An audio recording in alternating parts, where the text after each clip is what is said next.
저희한테 재산을 안 주시겠다? 좋아요. 근데요, 지수는 배에 손을 가져다 댔습니다. 저 임신했어요. 정적이 흘렀습니다. 정훈이 충격을 받은 듯 지수를 바라봤습니다. 뭐, 임신했다고? 네. 그래서요, 손주 볼 기회를 놓치고 싶으세요? 지수의 눈빛이 날카롭게 변했습니다. 이제 곧 태어날 아이가 시부모님을 보고 자랄지, 아니면 평생 얼굴 한 번 못 보고 자랄지, 그건 시부모님 손에 달린 거네요. 순간 정훈이 지수의 팔을 잡았습니다. 지수야, 지금 뭐 하는 거야? 왜? 내가 틀린 말 했어? 이 집안의 유일한 손주야. 당연히 사랑받고 좋은 환경에서 자라야지. 그런데 시부모님이 이런 식으로 나오시면 어쩔 수 없죠. 지수의 입꼬리가 올라갔습니다. 우리 애는 이 집과 상관없이 크겠네요. 이게 무슨 일인가요? 사연자 이강성 님이 아들 부부와 갈등이 심하신 것 같은데요. 대체 무슨 일이 있었는지 어쩌다가 이렇게까지 갈등이 심해진 것인지. 오늘의 사연 들어보겠습니다. 사연 들으시기 전에 구독을 누르시면 건강과 평안을 얻게 되실 거예요. 안녕하세요. 이강석이라고 합니다. 제가 살아온 이야기를 하나 들려드리려고 합니다. 젊었을 때부터 악착같이 일했습니다. 가진 것 하나 없이 시작해서 몸으로 부딪히며 돈을 벌었고 작은 사업을 차려서 조금씩 키워갔습니다. 쉬운 길은 없었습니다. 사업을 시작할 때도 운영할 때도 하루도 편한 날이 없었습니다. 힘들게 번 돈을 헛되이 쓰지 않겠다고 다짐하면서도 가족들에게는 부족함이 없도록 최선을 다했습니다. 아내와는 젊었을 때 만나 결혼했습니다. 저보다 현실적인 성격이었고 생활력도 강했습니다. 한때는 아내가 너무 강하다고 생각한 적도 있었지만 돌아보면 그 덕에 가정을 지킬 수 있었습니다. 저는 일에 집중하고 아내는 집안일과 두 아이를 돌봤습니다. 자식들에게만큼은 가난을 물려주지 않겠다고 결심했습니다. 돈이 없어서 기회를 놓치는 일은 없게 하겠다고 마음먹었고 부족함 없이 키우기 위해 노력했습니다. 아들 정우는 똑똑하고 야무졌습니다. 어릴 때부터 논리적이었고 스스로 길을 개척할 줄 아는 아이였습니다. 부모에게 의존하기보다는 독립적인 성향이 강했고 어릴 때부터 무엇이든 스스로 해결하려고 했습니다. 그런 점이 기특했습니다. 딸 서연이는 정우와 다르게 감성적이었고 사람들과 잘 어울리는 성격이었습니다. 언제나 밝았고 가족들에게 애정을 표현하는데 거리낌이 없었습니다. 집안 분위기를 따뜻하게 만드는 아이였습니다. 정우와는 성격이 많이 달랐지만 남매끼리 크게 싸운 적은 없었습니다. 서로 잘 챙겨줬고 무슨 일이 생기면 함께 해결하려 했습니다. 집안에 돈이 부족한 시절도 있었습니다.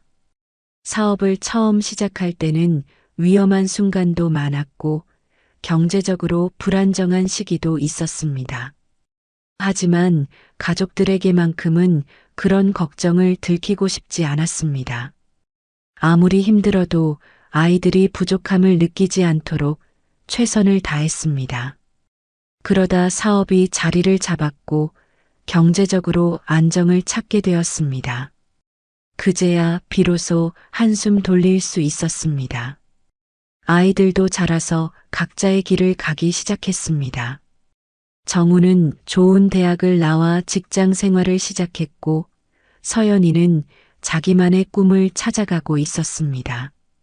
이제는 제가 자식들을 걱정하기보다는 자식들이 저를 걱정해야 할 때가 온 걸까요? 나이 들수록 자식들이 결혼해서 좋은 가정을 꾸리고 행복하게 사는 걸 보는 게 바람이 되었습니다. 부모로서 자식이 잘 되는 걸 보는 것보다 더 큰 기쁨이 있을까요? 그러던 어느 날 정우가 조심스럽게 입을 열었습니다. 여자친구와 결혼을 생각하고 있다고 했습니다. 결혼이라니. 순간 마음이 복잡해졌습니다. 기뻤습니다. 이제 아들도 가정을 이루고 부모로서 역할을 해나갈 시간이 온 거겠지요. 하지만 한편으로는 걱정도 됐습니다. 잘 맞는 사람인지, 정말 행복할 수 있을지 부모로서 고민이 들 수밖에 없었습니다. 아내도 같은 생각이었는지 정우에게 많은 질문을 던졌습니다. 여자친구의 이름은 한지수. 오래 만난 사이라고 했습니다.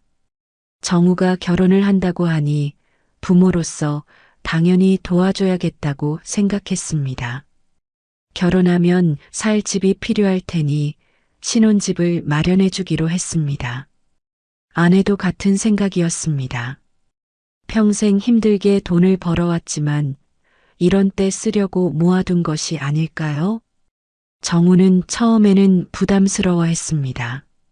하지만 결국 부모의 뜻을 받아들였고 좋은 곳에 신혼집을 마련하기로 했습니다. 이제 결혼 준비를 본격적으로 시작할 차례였습니다. 하지만 이때까지만 해도 몰랐습니다. 이 결혼이 우리 가족에게 어떤 변화를 가져올지, 그리고 우리가 속고 있다는 사실을. 정우와 지수의 결혼 준비는 생각보다 많은 손이 갔습니다. 처음에는 신혼집 마련을 위해 적당한 아파트를 알아보는 것부터 시작했는데 요즘 집값이 만만치 않더군요. 그래도 아들이 평생 함께할 배우자와 시작하는 자리인데 최대한 좋은 환경을 만들어주고 싶었습니다. 저도 그렇고 아내 미경도 기대가 컸습니다. 정우가 늦게까지 일하면서도 틈틈이 결혼 준비를 하는 모습이 대견했어요. 지수와 함께 인테리어 잡지를 보면서 신혼집 꾸밀 계획을 세우는 모습이 미소가 절로 나올 만큼 보기 좋았습니다. 하지만 어느 날부터인가 지수가 얼굴에 그늘을 들이우기 시작했습니다. 저녁 식사 자리에서 지수가 조심스럽게 입을 열었습니다. 아버님, 어머님 사실 저희 집 사정이 좀 많이 안 좋아졌어요. 지수의 목소리는 불안하게 떨렸습니다.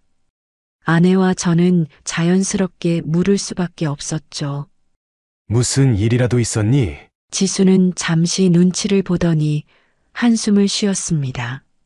사실 부모님이 작은 가게를 운영하셨는데 최근에 장사가 너무 안 돼서요.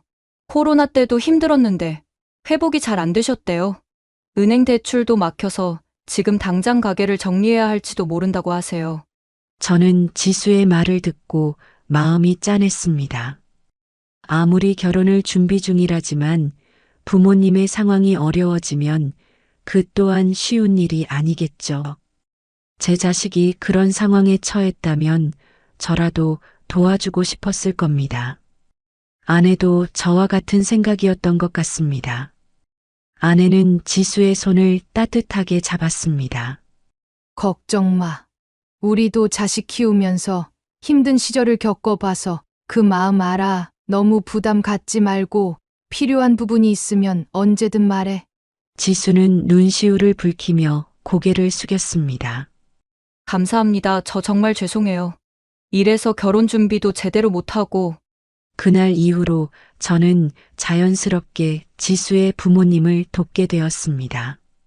직접적으로 돈을 들이기는 조심스러워서 일단은 결혼 준비에 들어가는 비용을 최대한 저희가 부담하기로 했습니다.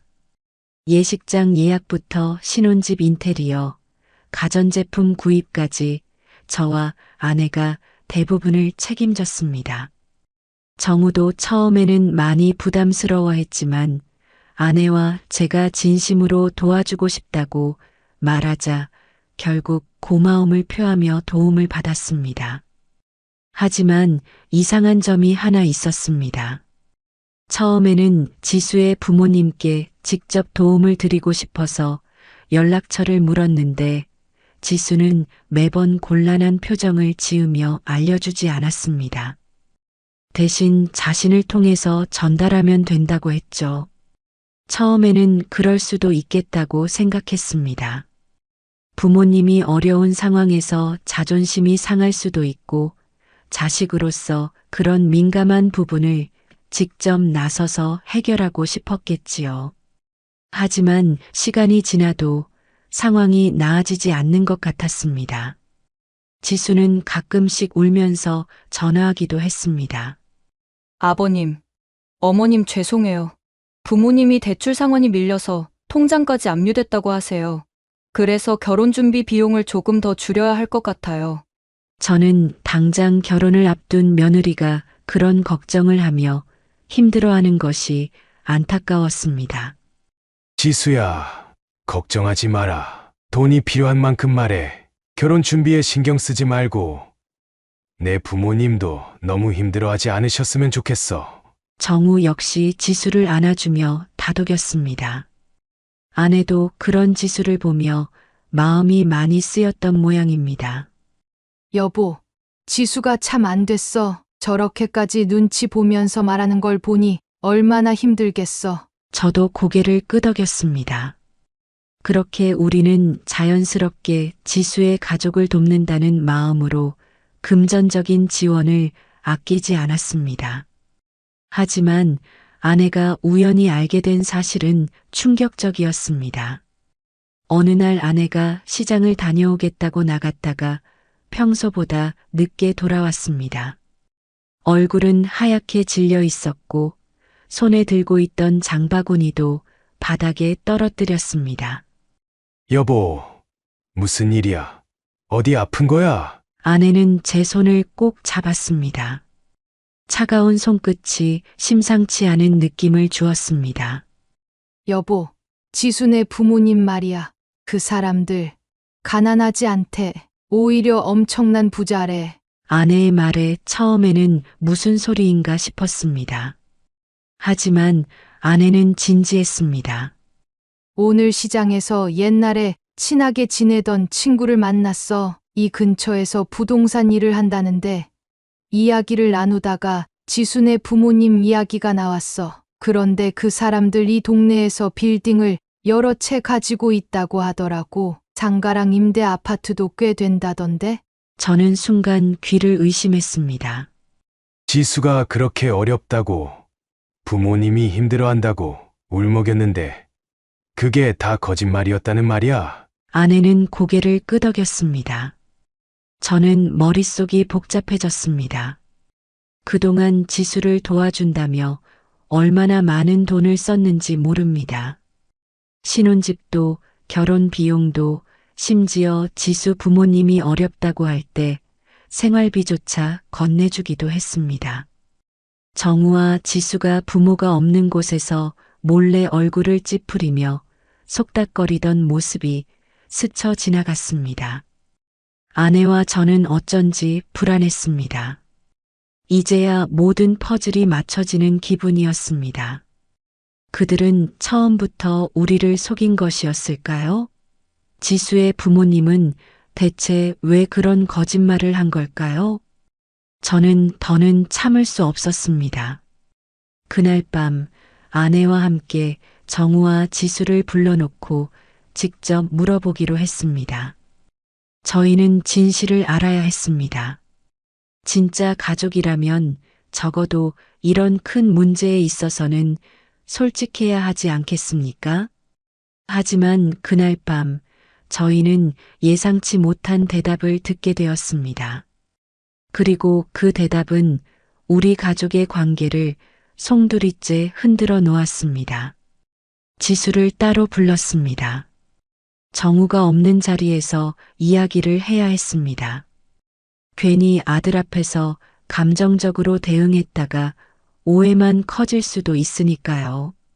지수도 뭔가 눈치를 챘는지 불안한 얼굴로 저를 바라보았습니다. 아버님, 무슨 일이세요? 저는 숨을 깊게 들이마셨습니다. 화를 내고 싶었지만 일단은 차분하게 이야기를 들어봐야 했습니다. 지수야, 솔직하게 말해라. 내 부모님, 정말 그렇게 어렵니? 지수는 순간 당황한 듯 눈을 크게 떴습니다. 그리고는 곧바로 시선을 피하며 손끝을 만지작거렸습니다. 왜 그러세요? 아버님 갑자기 그런 말씀을. 모르는 줄 알았니?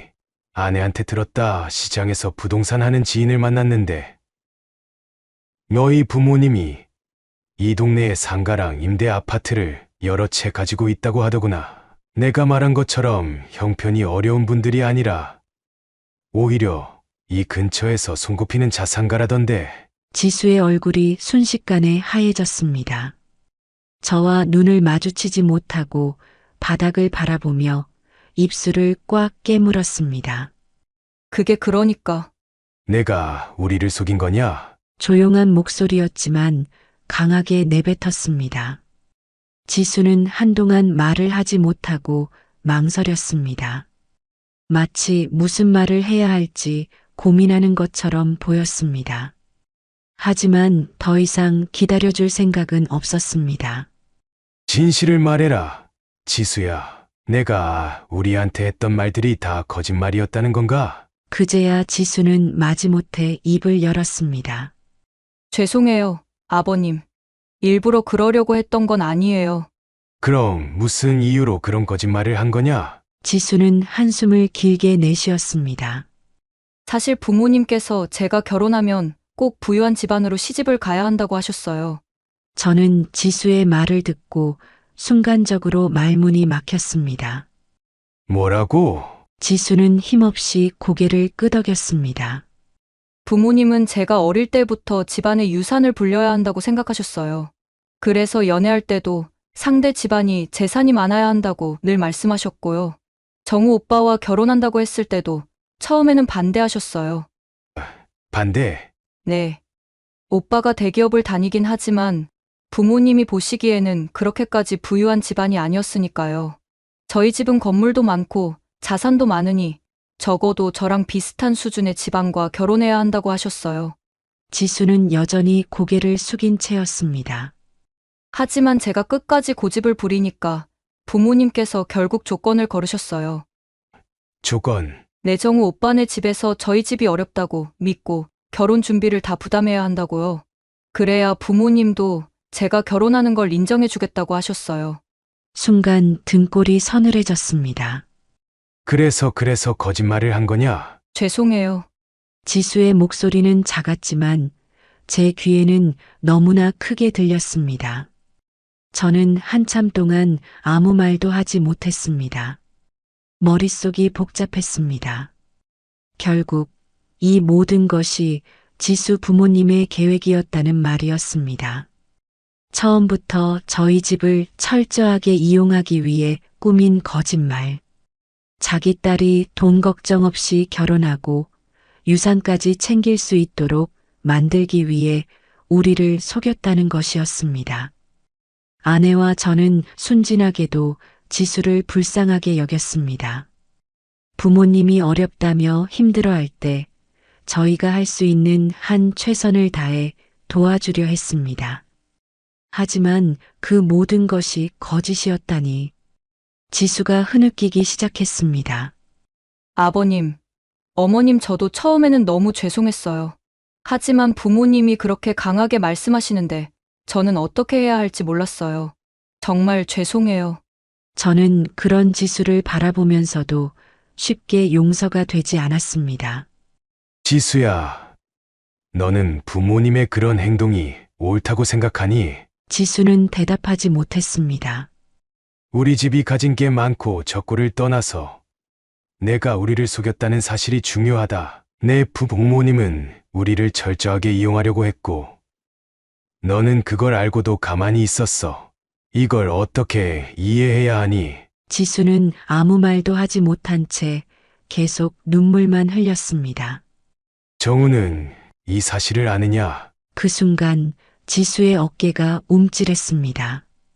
저는 그 반응만으로도 충분히 알 수 있었습니다.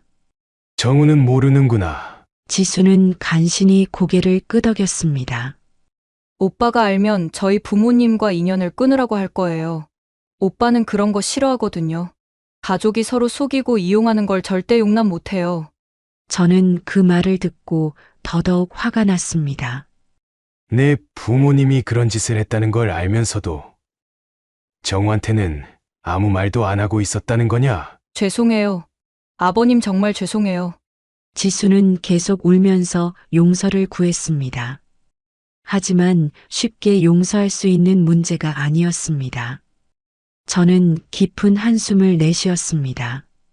내 부모님이 나를 이용하려 한 건 알겠다. 그런데 너는 대체 어떻게 하려고 했던 거냐? 계속 이 사실을 숨길 생각이었니? 아니요, 결혼하고 나면 차차 오빠한테 말하려고 했어요. 차차 말하겠다고? 저는 헛웃음을 지었습니다.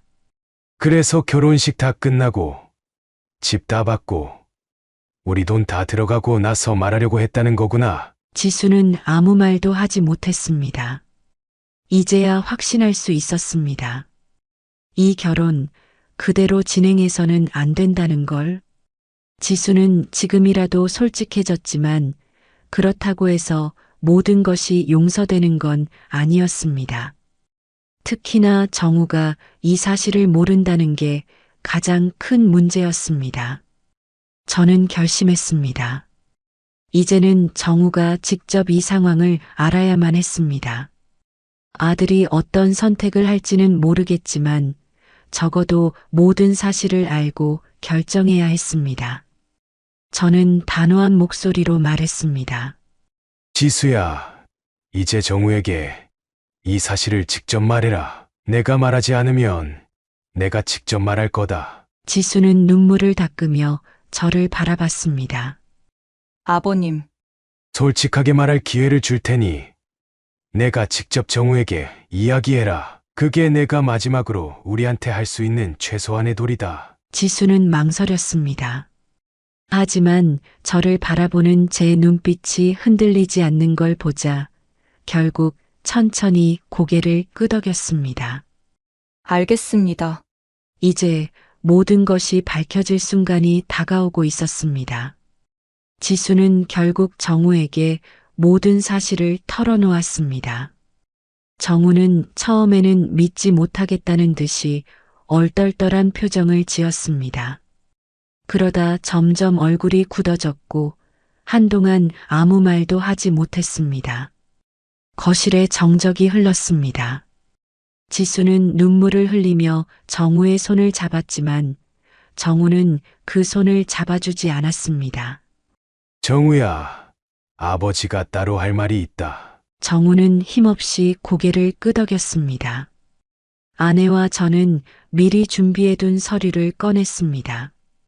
이 서류 한번 잘 읽어봐라. 정우는 의아한 표정으로 서류를 받아들었습니다. 지수도 눈물을 닦고 서류를 들여다보았습니다. 효도 계약서? 그래, 앞으로 우리 재산은 진심으로 가족을 위해 주는 사람에게만 줄 생각이다. 그냥 부모 자식이라는 이유만으로 모든 걸 내어줄 생각은 없다. 정우는 당황한 듯 서류를 훑어보았습니다. 지수도 표정이 점점 굳어졌습니다. 아버님, 이게 무슨 말씀이세요?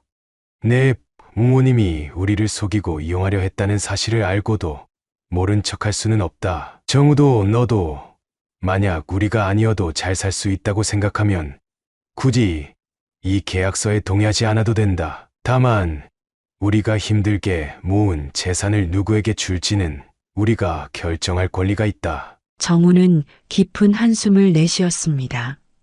아버지, 너무 갑작스럽잖아요. 저는 어떻게 해야 할지 모르겠어요. 내가 어떻게 해야 할지 모르겠다는 건 이해한다. 하지만 적어도 내 부모가 어떤 상황인지, 지수, 내 부모님이 어떤 마음으로 이 결혼을 진행했는지는 이제 알았잖아. 지수는 당황한 듯 정우를 바라보았습니다. 오빠, 우리 이거 서명할 필요 없어. 지수야, 너는 내 부모님의 잘못을 인정하지도 않는 거냐? 저는 부모님을 사랑해요. 그리고 우리도 이제 가정을 꾸릴 건데 이렇게까지 하시는 건 너무하다고 생각해요. 지수의 목소리가 점점 높아졌습니다. 정우는 머리를 감싸쥐었습니다. 오빠, 우리 아기 가졌어. 그 순간 모든 것이 정적에 휩싸였습니다. 뭐라고? 정우는 눈을 크게 떴습니다. 저와 아내도 예상치 못한 말에 순간적으로 말을 잇지 못했습니다. 그래, 나 임신했어. 우리 아기야. 지수는 배에 손을 얹으며 말했습니다. 이제 어떻게 할 거예요? 아버님, 어머님, 손주 보기를 포기하시겠어요? 목소리는 여전히 떨리고 있었지만 그 안에 숨겨진 의도는 분명했습니다. 협박이었습니다. 지수야, 너 지금 그걸 우리한테 협박으로 쓰겠다는 거냐? 협박이라뇨. 전 그냥 현실을 말씀드리는 거예요. 저희가 이 계약서에 서명해야 되는 거라면 손주 얼굴 보지 못하실 텐데요. 정우는 당황한 듯 지수를 바라보았습니다. 지수야, 지금 그게 무슨 말이야? 오빠도 생각해봐. 우리 아기가 태어나면 당연히 할머니, 할아버지 사랑받고 자라야 하는데 부모님이 이런 식으로 나오시면 우리도 방법을 생각해야지. 저는 한숨을 내쉬었습니다. 지수야, 너는 내 부모님을 위해서 거짓말을 했고, 이제는 손주를 핑계 삼아서 우리를 협박하는 거냐? 저는 우리 가정을 지키고 싶어요. 오빠도 그렇지 않아? 우리 이렇게까지 싸울 필요 없잖아. 정우는 망설이는 듯 했습니다.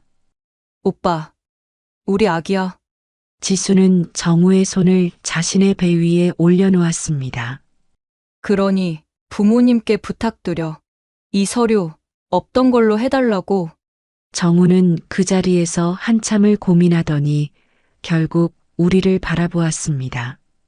아버지, 어머니, 저도 솔직히 너무 당황스러워요. 지수 부모님이 그런 생각을 가지고 있었다는 것도 충격이고, 그런데도 저는 우리 아이를 위해서라도 부모님과 좋은 관계를 유지하고 싶어요. 그러니까 아버지, 그냥 이 계약서 좀 유연하게 생각해 주시면 안 될까요? 저와 아내는 서로 눈을 마주쳤습니다.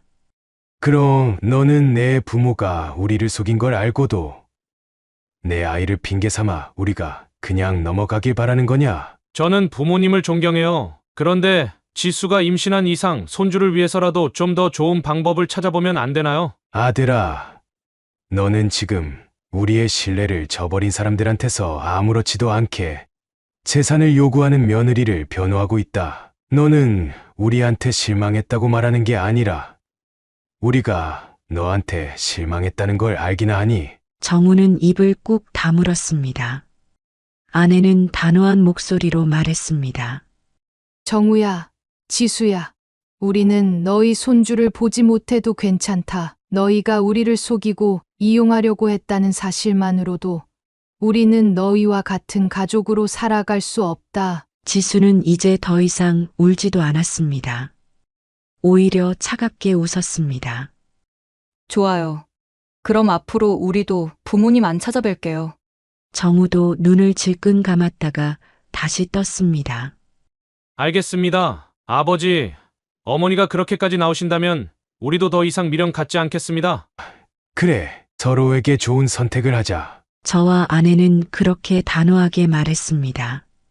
그렇게 우리는 정우와 지수와의 모든 관계를 끊었습니다. 정우는 마지막으로 한번 뒤돌아보았지만 우리는 아무런 반응도 하지 않았습니다. 그 순간 모든 것이 끝났습니다. 안녕하세요. 저는 김도훈이라고 합니다. 지금은 조용히 작은 카페를 운영하며 살아가고 있습니다. 손님들에게 따뜻한 커피 한 잔을 건네고 직접 만든 디저트를 내놓으면서 하루하루를 보내고 있죠. 겉으로 보면 평범한 자영업자처럼 보일 겁니다. 하지만 제 인생은 결코 평범하지 않았습니다. 저는 고아로 자랐습니다. 부모님이 일찍 돌아가시는 바람에 어릴 때부터 혼자가 되었죠. 하지만 진짜 혼자는 아니었습니다. 저한테는 어린 동생들이 있었으니까요. 부모님이 돌아가셨을 때 저는 겨우 중학생이었습니다. 그때 제일 어린 동생은 아직 4살도 되지 않았고 다른 동생들도 초등학생이었습니다. 아무것도 모르는 어린 것들이 엄마 아빠를 부르며 울던 모습이 아직도 눈에 선합니다. 저는 선택의 여지가 없었습니다. 제가 버티지 않으면 동생들은 뿔뿔이 흩어질 것이었으니까요. 처음에는 친척들에게 도움을 요청했지만 다들 저희를 떠넘기려 했습니다. 어린 나이에 부모 없는 애들을 떠맡고 싶어 하는 사람이 있을 리가 없었죠. 결국 동생들 중 한 명은 고모네 집으로, 또 한 명은 먼 친척 집으로 보내졌습니다. 저는 막내와 함께 남겨졌습니다. 그때 결심했습니다. 어떻게든 살아남아서 동생들을 다시 데려오겠다고. 학교를 다니면서도 닥치는 대로 돈을 벌었습니다. 배달, 공사장 일, 편의점 야간 알바 안 해본 일이 없었죠. 몸은 고되고 피곤했지만 포기할 수 없었습니다. 그리고 결국 성인이 되자마자 동생들을 다시 데려왔습니다. 그때부터 진짜 싸움이 시작됐습니다. 아무것도 없는 상태에서 새 식구가 살아가려면 무작정 노력만 해서 되는 게 아니었습니다. 돈을 벌어야 했고 미래를 만들어야 했죠. 처음에는 작은 가게에서 일을 배웠습니다. 카페에서 서빙을 하면서 커피 만드는 법을 익히고 빵집에서 반죽을 치면서 요령을 배웠습니다. 그리고 언젠가 나만의 가게를 열겠다는 꿈을 가졌습니다. 하지만 현실은 그리 호락호락하지 않았습니다. 작은 사업을 시작했다가 망하기도 했고 어렵게 돈을 모아 차린 가게가 손님이 없어 폐업한 적도 있었습니다. 사업이 실패할 때마다 빚은 쌓였고 다시 바닥에서 시작해야 했습니다. 그럼에도 포기하지 않았습니다. 한 번 실패하면 다시 일어나고 2번 실패하면 더 열심히 배우고 3번 실패하면 방식을 바꿨습니다. 그리고 지금 조그만 카페 하나를 운영하며 살아가고 있습니다. 이제는 동생들도 다 자라서 각자의 길을 가고 있습니다. 한 명은 회사원이 되었고 한 명은 자신의 꿈을 찾아 유학을 갔습니다. 예전 같았으면 기뻐해야 했을 겁니다. 하지만 막상 혼자 남아보니 이상하게 허전하더군요. 그렇게 바쁘게 살아오면서도 저는 늘 누군가를 책임져야 했습니다. 동생들이 있었기에 버틸 수 있었고 그들을 위해서라면 무엇이든 할 수 있었습니다. 그런데 이제 동생들이 독립하고 나니 갑자기 모든 게 멈춘 것처럼 느껴졌습니다. 그래서 지금 이 카페는 제게 단순한 일터가 아니라 삶의 일부가 되었습니다. 매일 아침 가게 문을 열고 커피를 내리고 손님들에게 인사를 건네는 것이 저의 하루가 되었죠. 조용한 삶이지만 나쁘지 않습니다. 그리고 가끔씩 오래된 친구들이 찾아와 줍니다. 그 중 한 명이 바로 김정수입니다. 정수는 제게 있어서 형제 같은 존재입니다. 어릴 때부터 함께 자라면서 서로의 힘든 시절을 누구보다 잘 알고 있습니다. 정수도 저처럼 쉬운 삶을 살아온 사람은 아니었죠. 하지만 그는 가정을 이루고 자식을 키우며 자신의 삶을 만들어가고 있었습니다. 그리고 요즘 정수가 많이 힘들어 보였습니다. 오랜만에 찾아온 그는 깊은 한숨을 내쉬며 말했습니다. 도훈아, 요즘 진짜 머리가 아프다. 왜? 무슨 일인데? 정수는 한동안 말을 못하다가 조용히 커피잔을 내려놓았습니다. 우리 집안이 뒤집어졌다. 그의 얼굴에는 깊은 고민과 피로가 묻어 있었습니다. 그리고 저는 곧 그가 어떤 일로 고민하는지 알게 되었습니다. 그리고 그 이야기는 생각보다 훨씬 심각한 것이었습니다. 저는 오랜 세월을 함께해온 아내 최윤정과 이혼했습니다. 살면서 수많은 어려움을 겪었지만 이혼이라는 건 단 한 번도 생각해 본 적이 없었습니다. 윤정과 처음 만났을 때를 아직도 기억합니다. 그녀는 밝고 활기찬 사람이었습니다. 힘든 환경에서 자랐지만 꿋꿋이 살아가는 모습이 매력적이었죠. 저처럼 어려운 환경에서 자란 사람만이 가질 수 있는 강단이 느껴졌습니다. 그래서 더 믿었습니다. 윤정이라면 어떤 어려움이 있어도 끝까지 함께할 거라고. 하지만 그 믿음은 산산이 부서졌습니다. 그날 윤정은 차분한 목소리로 말했습니다. 도은 씨, 우리 이제 그만하자. 처음에는 무슨 말인지 이해하지 못했습니다. 그만하자니 무슨 소리야?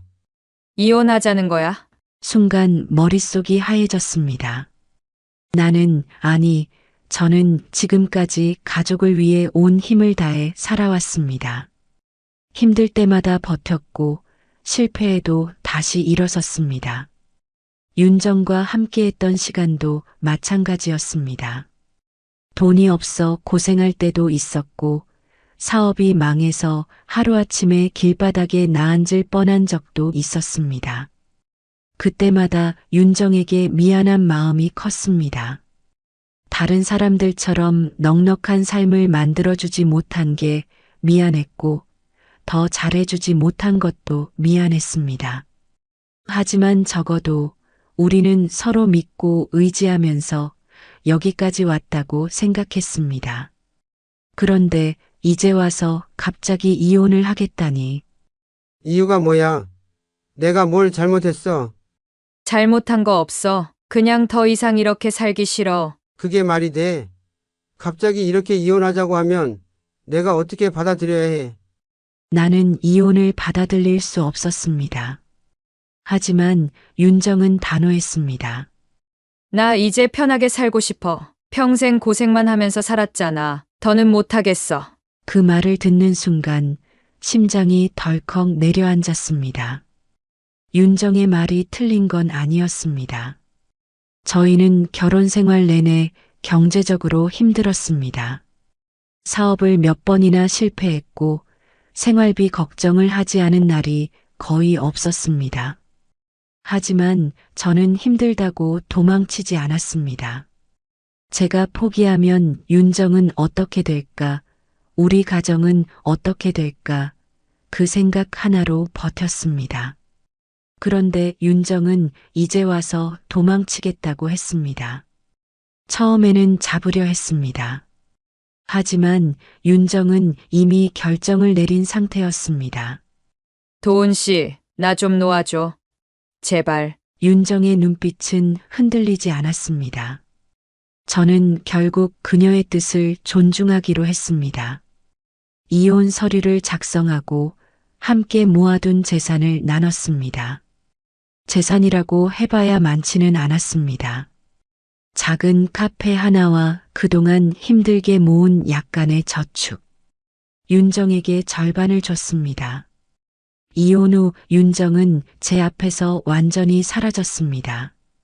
처음에는 미련이 남았습니다. 그래, 윤정도 힘들었겠지. 오랫동안 힘들게 살아왔으니 이제는 편하게 살고 싶을 수도 있겠지. 억지로 이해하려고 했습니다. 하지만 얼마 지나지 않아 윤정이 이혼을 결심한 진짜 이유를 알게 되었습니다. 윤정은 이미 다른 남자를 만나고 있었습니다. 그것도 꽤 오랫동안. 저와 이혼하기 전부터 다른 남자와 관계를 맺고 있었습니다. 알고 보니 윤정이 저와 함께 힘들게 살고 있을 때 몰래 다른 남자와 만나고 있었습니다. 이혼을 요구한 것도 생활이 어려워서가 아니었습니다. 이미 다른 사람과 함께할 준비가 되어 있었기 때문이었습니다.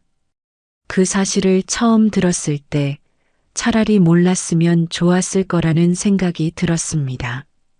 가슴이 찢어질 것 같았습니다. 결혼 생활 동안 가장 믿었던 사람이었는데 가장 큰 배신을 당한 기분이었습니다. 이혼이 확정된 지 얼마 지나지 않아 윤정은 다른 남자와 함께 있는 모습이 목격되었습니다. 그들은 비싼 레스토랑에서 데이트를 했고 해외여행도 다녀왔습니다. 사람들은 제게 동정과 조롱을 섞어 말했습니다. 도훈 씨, 윤정 씨는 원래 그럴 사람이 아니었어요? 어떻게 그렇게 속았대요? 그 말을 들을 때마다 피가 거꾸로 솟는 기분이었습니다. 윤정을 위해 헌신했던 시간들이 떠올랐습니다. 그녀를 위해 밤을 새워가며 일했던 시간들, 힘들어할 때마다 위로했던 순간들, 아무리 어려워도 서로 의지하면서 살아가자고 했던 약속들, 그 모든 것이 다 거짓이었습니다. 윤정은 단 한 번도 저와 같은 마음이었던 적이 없었습니다. 저는 그렇게 혼자가 되었습니다. 그 후로 몇 달 동안 사람들과의 연락을 끊었습니다. 카페 일만 하면서 아무 생각 없이 시간을 보냈습니다. 하지만 시간이 지나면서 점점 깨닫기 시작했습니다. 윤정이 없는 삶이 생각보다 나쁘지 않다는 걸. 처음에는 외로웠습니다. 하지만 곧 익숙해졌습니다. 더 이상 누구를 위해 희생하지 않아도 되는 삶. 더 이상 배신당할 걱정 없이 오직 저만을 위해 살아가는 삶. 그렇게 몇 개월이 흘렀습니다. 그리고 어느 날 오랜 친구인 김정수가 저를 찾아왔습니다. 도훈아, 요즘 어떻게 지내냐? 평소와 다름없이 커피를 내리며 대답했습니다. 그냥 조용히 지낸다. 정수는 저를 한참 바라보더니 의미심장한 표정을 지었습니다. 너 요즘 뭔가 달라진 것 같다. 그래. 뭐가? 이전보다 더 단단해진 것 같아. 그 말을 듣고 저도 모르게 웃었습니다. 그래, 이제는 흔들리지 않는다. 그렇게 저는 또 하루를 살아가고 있었습니다. 카페 문을 닫고 마무리를 하려던 어느 날 익숙한 얼굴이 제 앞에 나타났습니다. 전처였습니다. 이혼한 지 꽤 오랜 시간이 지났고 그녀와 연락을 한 적도 없었는데 갑자기 나타난 겁니다. 윤정은 한껏 초췌해진 모습이었습니다. 예전에 화려했던 모습은 사라지고 다크서클이 짙어진 얼굴은 한눈에 봐도 힘들어 보였습니다. 헝클어진 머리에 신경 쓰지 않은 듯한 옷차림까지 과거 윤정이 자주 입던 고급스러운 스타일과는 거리가 멀었습니다. 도훈 씨, 윤정이 조심스레 제 이름을 불렀습니다. 저는 아무 말 없이 그녀를 바라봤습니다. 한때 사랑했던 사람. 하지만 저를 철저히 배신하고 떠난 사람. 그 사람이 다시 제 앞에 서 있었습니다. 무슨 일이야? 차가운 말투가 절로 나왔습니다. 윤정은 제 반응을 예상했다는 듯 씁쓸하게 웃었습니다. 나 할 말이 있어서 왔어. 무슨 할 말? 우리 다시 시작할 수 없을까? 그 순간 제 귀를 의심했습니다. 다시 시작하자고. 그게 무슨 말이야? 내가 잘못했어. 너무 후회돼. 도훈 씨가 얼마나 나한테 잘해줬는지 이제야 깨달았어. 윤정의 눈엔 눈물이 고여 있었습니다. 다시 받아줄 수 없어. 우리 다시 함께 살면 안 돼. 저는 윤정을 바라보며 한숨을 내쉬었습니다. 윤정아, 너 지금 진심이야? 진심이야. 도훈 씨랑 다시 시작하고 싶어. 제가 그 말을 믿을 거라고 생각했을까요? 저는 이미 알고 있었습니다. 윤정이 저를 다시 찾은 이유를, 그녀가 이혼 후 만나던 남자에게 이용당하고 버림받았다는 사실을. 윤정은 이혼하자마자 그 남자와 함께 살기 시작했습니다. 그 남자는 윤정이 이혼하면서 가져간 돈을 쓰며 그녀를 철저히 이용했습니다. 하지만 윤정에게 있던 돈이 다 떨어지자 남자는 그녀를 차버렸습니다. 저는 그 사실을 이미 알고 있었습니다. 몇 번이고 지인들을 통해 들었습니다. 윤정이 새 남자와 호화로운 생활을 즐겼지만 결국 그 남자가 다른 여자를 만나며 윤정을 내팽개쳤다는 사실을. 그 남자는 원래 그런 사람이었습니다. 돈이 있을 때는 여자에게 잘해주지만 돈이 떨어지면 언제든 버리는 사람이었죠. 그리고 윤정은 그런 사람에게 철저히 이용당하고 버림받았습니다. 이제야 후회돼. 제 목소리는 차가웠습니다. 윤정은 눈물을 흘리며 고개를 끄덕였습니다. 응, 도훈 씨가 얼마나 좋은 사람이었는지, 내가 얼마나 큰 실수를 했는지 이제야 알아. 너무 늦었어. 도훈 씨, 나는 바보가 아니야, 윤정아. 내가 왜 나를 다시 찾았는지 모를 거라고 생각해. 윤정은 움찔했습니다. 너한테 돈이 필요했어지? 아니야. 그럼 뭐야? 내가 날 다시 사랑하게 됐다고?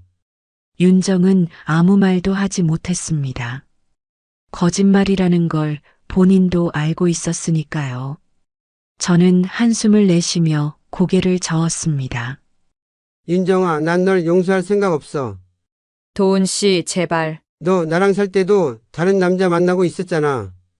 그 순간 윤정의 얼굴이 하얗게 변했습니다. 나는 몰랐을 거라고 생각했어. 그게 윤정은 변명을 하려 했지만 말을 잇지 못했습니다. 이미 모든 게 끝났다는 걸 깨달은 듯 했습니다. 너한테 마지막으로 묻고 싶다. 그 남자 후회 안 해? 윤정은 고개를 숙였습니다. 후회해. 그럼 거기까지야. 난 다시는 널 받아줄 생각 없어. 윤정은 눈물을 흘렸습니다. 하지만 저는 그 눈물이 가식인지 진심인지조차 궁금하지 않았습니다.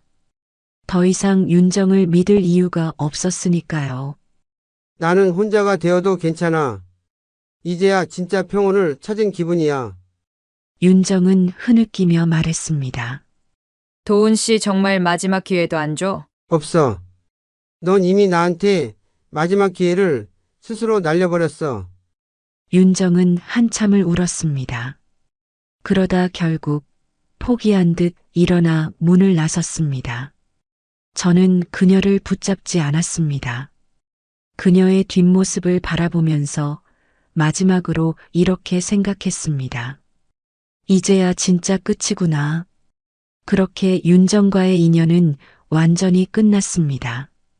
저는 다시 조용한 카페로 돌아갔습니다. 커피를 내리고 손님을 맞이하며 평범한 일상을 살아갔습니다. 과거의 기억들은 이제 의미가 없었습니다. 윤정을 용서할 생각도 다시 만날 생각도 없었습니다. 저는 더 이상 과거에 머물러 있지 않았으니까요. 이제는 오직 나만을 위해 살기로 했습니다. 오늘의 사연 들으시고 어떤 생각이 드셨나요?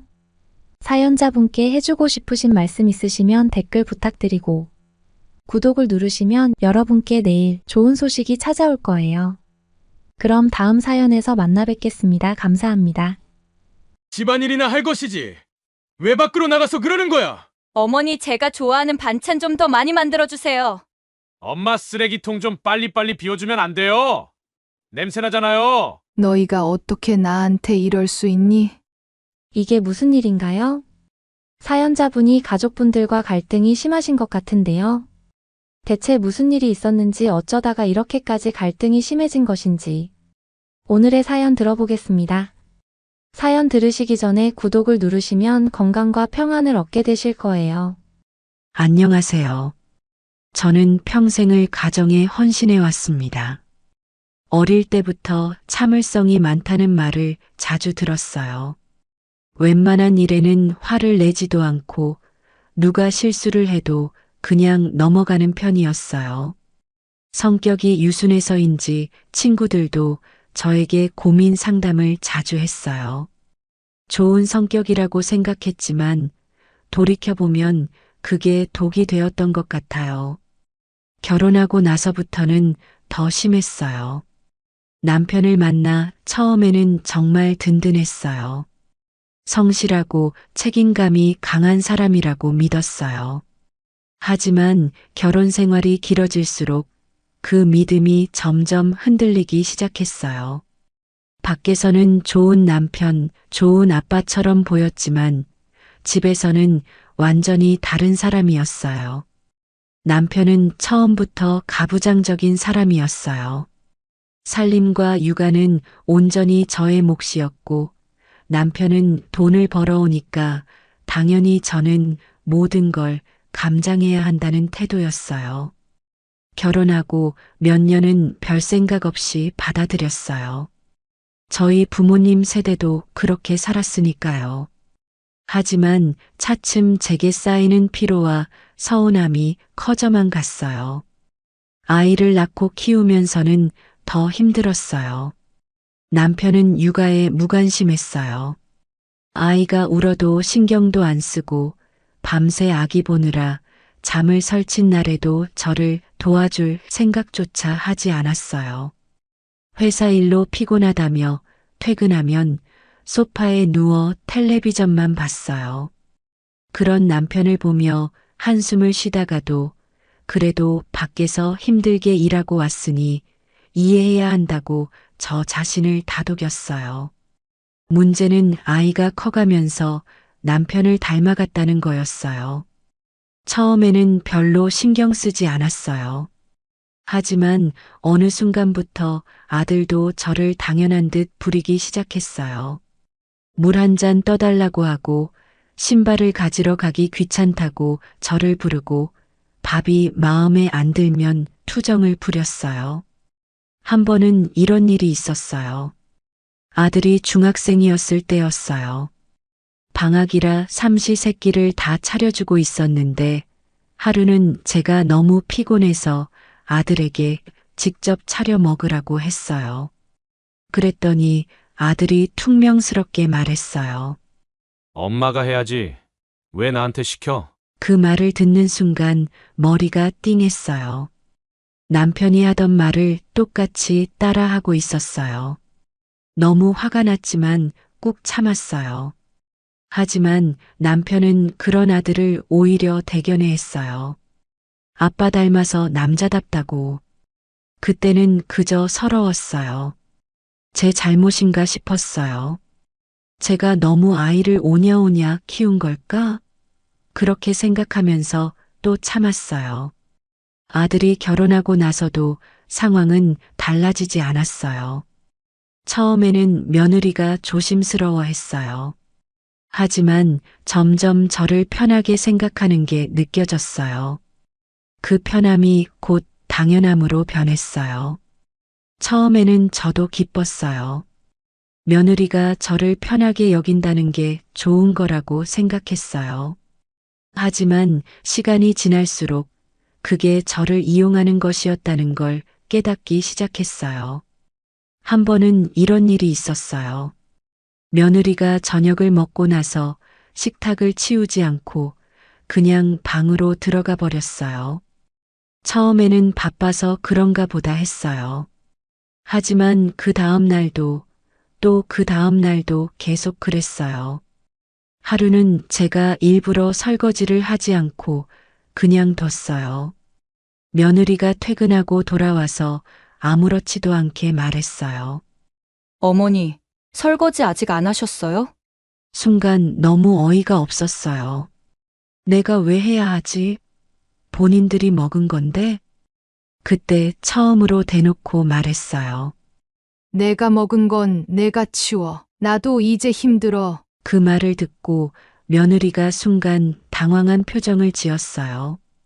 하지만 금방 웃으며 말했어요. 죄송해요, 어머니. 제가 피곤해서 깜빡했어요. 이따 할게요. 하지만 결국 그날 밤까지 싱크대에는 설거지가 그대로 쌓여 있었어요. 그날 밤 남편이 퉁명스럽게 말했어요. 아니, 당신이 그거 좀 치우면 되잖아. 뭘 그렇게 큰일 난 것처럼 굴어? 그 말을 듣는 순간 뭔가 무너지는 기분이었어요. 평생 참고 살아왔던 것들이 한꺼번에 떠올랐어요. 이제는 더 이상 참으면 안 된다는 생각이 들었어요. 하지만 이건 시작에 불과했어요. 앞으로 벌어질 일들을 생각하면 정말로 모든 걸 바꿔야 한다는 걸 깨닫게 되었어요. 그날 밤 잠을 이루지 못하고 천장을 바라보면서 생각했어요. 이제는 더 이상 이렇게 살아서는 안 된다는 걸 분명히 알겠는데 어디서부터 어떻게 바꿔야 할지 막막했어요. 남편은 변하지 않을 거예요. 평생을 저렇게 살아왔고 저를 하인처럼 부리는 걸 당연하게 여기니까요. 아들도 크게 다를 게 없어요. 어릴 때부터 그렇게 보고 자랐으니 저를 당연히 자신을 위해 희생해야 하는 존재로 여기는 거겠죠. 며느리도 이제는 눈치를 볼 필요 없다는 걸 깨달았는지 조금씩 본색을 드러내고 있었어요. 문득 거실에서 들리는 TV 소리가 귀에 거슬렸어요. 벌써 늦은 밤인데도 남편은 채널을 돌려가며 계속 TV를 보고 있었어요. 소파에 늘어져서 리모컨을 이리저리 조작하는 모습이 떠올라 속이 울렁거렸어요. 결국 자리에서 일어나 거실로 나갔어요. 남편은 제가 나오는 걸 보고도 눈길 한 번 주지 않고 계속 화면을 바라보고 있었어요. 여보, 당신은 뭐가 그렇게 당연해? 남편이 리모컨을 누르던 손을 멈추고 저를 힐끗 쳐다봤어요. 뭐가? 설거지도, 청소도, 빨래도, 밥 차리는 것도 다 내가 하는 게 당연해? 남편은 어이없다는 듯이 웃었어요. 당연하니까 당연하지. 당신이 집안일 하는 사람이잖아. 내가 밖에서 돈 벌어왔고 지금까지 이 집 유지한 것도 나고. 그 말에 너무 기가 막혀서 헛웃음이 나왔어요. 돈 벌어왔다고 그게 그렇게 자랑스러워? 그래, 당신이 벌어온 돈으로 살림을 했고 아들 대학도 보냈어. 그런데 당신이 벌어온 돈으로 나는 뭘 해봤을까? 남편은 대수롭지 않다는 듯이 어깨를 으쓱였어요. 내가 먹여 살렸으니 편하게 살았지. 뭘 더 바래? 그 순간 뭔가 끊어졌어요. 편하게 살았다고? 당신이 그렇게 살라고 했잖아. 내가 밖에 나가서 일하겠다고 하면 뭐라고 했어? 집이나 잘 지키라고 했지? 그러면서 지금 와서 편하게 살았다고? 남편은 짜증을 내며 리모컨을 던지듯 내려놨어요. 아! 피곤하게 왜 그래? 그냥 좀 조용히 살아! 그 말에 다시 한번 가슴이 뛰었어요. 조용히? 당신이 나한테 원하는 게 결국 그거야? 그냥 조용히 살다가 조용히 늙어 죽으라는 거야? 남편은 대답도 하지 않고 다시 TV 화면으로 시선을 돌렸어요. 더 말해봤자 듣지도 않을 거라는 걸 깨달았어요. 그때 갑자기 안방 문이 열리면서 아들이 나왔어요. 엄마, 밤늦게 뭐 하는 거야? 시끄러워서 깼어. 아들의 얼굴을 보자 더 참을 수 없었어요. 그래, 내가 바로 이 집에서 그렇게 배우고 자란 거지. 내 아버지가 하는 걸 보고 내 엄마가 참고 사는 걸 보면서 그래서 내 와이프까지 데려와서 나를 부려먹는 거야? 아들은 당황한 얼굴을 했어요.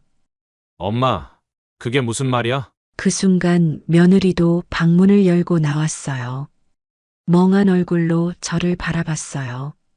어머니, 무슨 일이세요?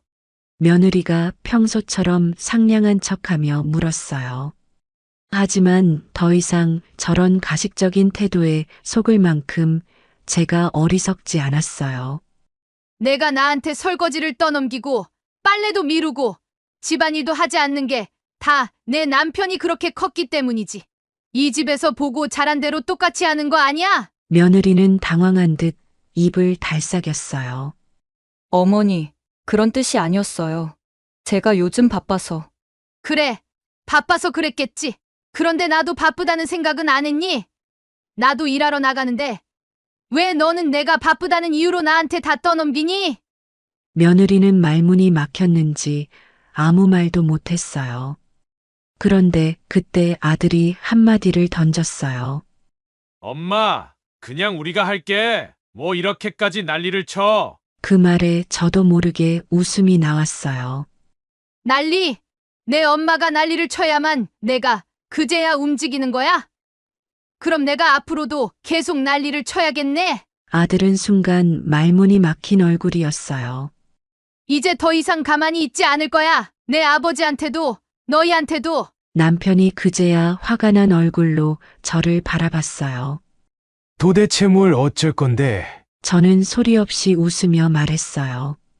어쩔 거냐고? 이제부터 보여줄게. 내가 어떻게 할 건지. 그렇게 말한 뒤 방으로 들어왔어요. 마음이 이상하게 후련했어요. 그동안 쌓아왔던 감정들이 조금씩 터지기 시작한 것 같았어요. 하지만 이건 시작일 뿐이었어요. 앞으로 더 많은 일이 벌어질 거라는 걸 직감했어요. 그리고 저는 이제 더 이상 물러서지 않기로 결심했어요. 다음 날 아침 눈을 뜨자마자 느꼈어요. 어제 밤과는 뭔가 달라졌다는 걸. 늘 그렇듯이 바쁜 하루가 시작됐지만 어제처럼 무조건 움직이지는 않았어요. 몸이 천근만근인 것처럼 일부러 천천히 일어나 침대에 앉아 있었어요. 평생 이 집에서 가장 먼저 일어나 아침을 준비해 왔는데 오늘은 그러고 싶지 않았어요. 이제부터는 모든 걸 당연하게 받아들이지 않을 거니까요. 거실에서는 남편이 거칠게 기침을 해대는 소리가 들렸어요.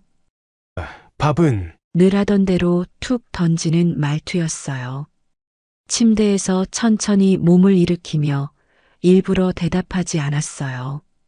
남편은 한 번 더 불렀어요. 아침은 언제 차려? 그제야 방문을 열고 거실로 나갔어요.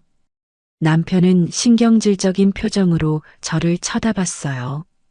며느리와 아들도 부스스한 얼굴로 방에서 나와 앉아 있었어요. 천천히 걸어가서 식탁 앞에 섰어요. 오늘부터는 각자 먹을 거 각자 준비해서 먹어. 남편이 황당한 표정을 지었어요. 뭐? 아들도 며느리도 당황한 눈빛으로 저를 쳐다봤어요. 그동안 내가 해온 게 당연했지. 근데 이제 그 당연한 거 안 할 거야. 당신들도 다 손이 있고 발이 있는데 스스로 해. 난 더 이상 하인처럼 살지 않아. 남편이 코웃음을 쳤어요. 아니, 당신이 지금 무슨 헛소리를 하는 거야? 아들도 맞장구를 쳤어요. 엄마, 왜 그래? 갑자기 왜 그러는데? 며느리는 속으로 무슨 생각을 하는지 모르겠지만 억지로 착한 며느리인 척하며 나섰어요. 어머니, 무슨 일 있으세요? 저희가 도와드릴게요. 그 말에 웃음이 나왔어요. 이제 와서 나보고 난리를 친다고 했던 게 누구더라? 내가 이렇게까지 해야만 너희가 움직이는 거야? 아들은 대꾸도 못하고 입을 꾹 닫았어요. 며느리는 난처한 표정을 지었어요. 남편은 여전히 어이없다는 얼굴이었어요. 그럼 밥은 누가 해? 남편의 뻔뻔한 한마디에 기가 막혔어요. 당신이 알아서 해. 내가 해줘야 한다는 법 있어? 당신도 이제 집에만 있는데 삼시세끼 얻어먹을 생각만 하지 말고 좀 해봐. 남편은 기가 찼는지 고개를 절레절레 흔들었어요. 내가 해본 적이 있어야 하지. 이 나이에 어떻게 하라는 거야? 그 말에 더 이상 말이 필요 없었어요. 그럼 배고프면 그냥 굶어. 단호하게 말하고 바로 식탁에서 일어났어요. 아들과 며느리도 아무 말도 못하고 저를 쳐다봤어요.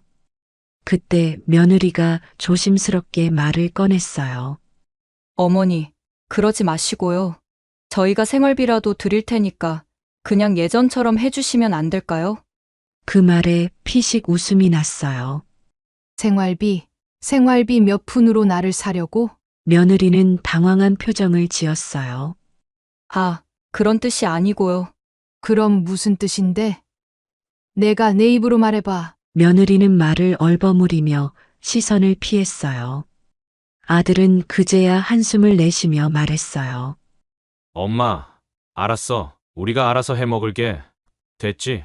그 말에 속이 조금은 시원했어요. 하지만 이 정도로 끝낼 생각은 없었어요. 이제부터는 하나하나 바꿔나갈 거니까요.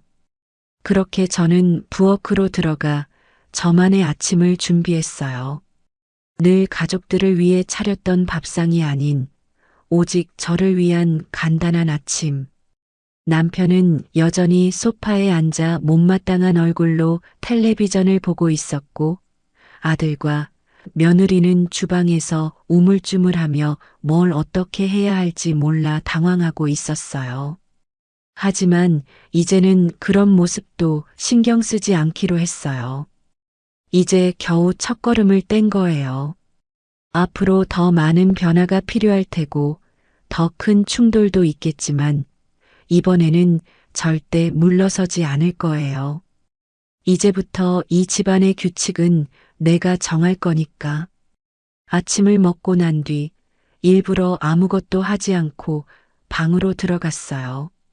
늘 하던 대로 식탁을 치우고 설거지를 해야 했지만 이제는 안 할 거예요. 침대에 앉아 한참을 멍하니 있었어요. 앞으로 어떻게 살아야 할까? 정말 내가 변할 수 있을까? 하지만 한 가지는 확실했어요. 이제 예전처럼 참고 살지는 않을 거라는 거예요. 조용히 앉아 있는데 거실에서 부스럭거리는 소리가 들렸어요. 아들이 주방에서 서성이는 기척이 느껴졌어요. 평소 같았으면 제가 다 치웠을 식탁 위의 그릇들이 그대로 있었을 테니까요. 한참을 가만히 있다가 천천히 문을 열고 나갔어요. 거실에는 여전히 남편이 앉아 있었고 아들은 설거지를 하려고 싱크대 앞에 서 있었어요. 며느리는 옆에서 핸드폰을 만지작거리고 있었어요. 아들이 저를 보자마자 불만스러운 얼굴로 말했어요. 엄마, 정말 안 치울 거야? 그 말에 어이가 없어서 피식 웃음이 나왔어요. 내가 먹은 건 내가 치우는 게 당연한 거 아니야? 아들은 한숨을 쉬며 물에 적신 그릇을 만지작거렸어요. 이게 뭐가 그렇게 대단한 일이야? 그냥 엄마가 해주면 되는 거잖아. 정말 황당했어요. 그래. 내 말대로 별거 아닌 일이야. 그러니까 내가 하면 되겠네. 아들은 아무 말도 못하고 고개를 돌렸어요. 며느리는 여전히 핸드폰만 만지작거리고 있었어요. 그럼 나머지 그릇은 내 마누라가 치우겠네. 그제야 며느리가 고개를 들었어요. 저요? 그래. 내가 먹은 거잖아. 그러니까 내가 해야지. 며느리는 어색하게 웃으며 말했어요.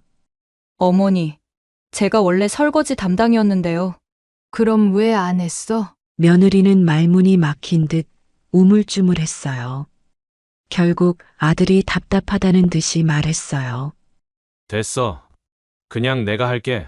그렇게 말하고 설거지를 마저 하면서도 계속 투덜거렸어요. 엄마도 참 별거 아닌 걸로 이렇게까지 할 필요가 있어? 그 말에 또다시 화가 치밀었어요.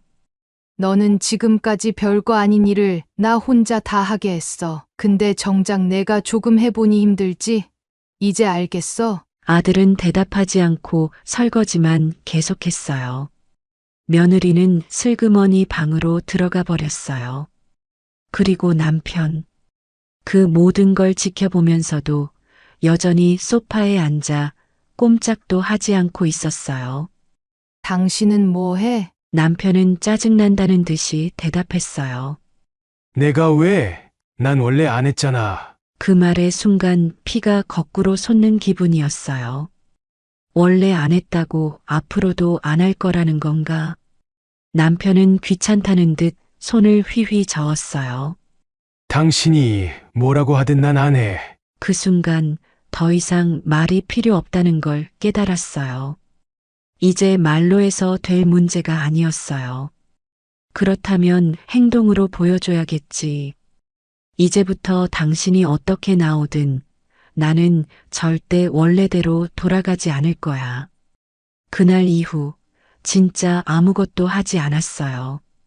아침을 차리지 않았고 빨래도 개지 않았어요. 청소도 손 하나 까딱하지 않았어요. 싱크대에 쌓여가는 그릇도 그대로 둬버렸어요.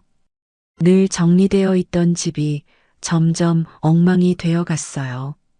거실 바닥에는 머리카락과 먼지가 굴러다녔고 식탁에는 마른 음식 찌꺼기가 눌어붙었어요. 빨래 바구니에는 옷이 점점 쌓여갔어요.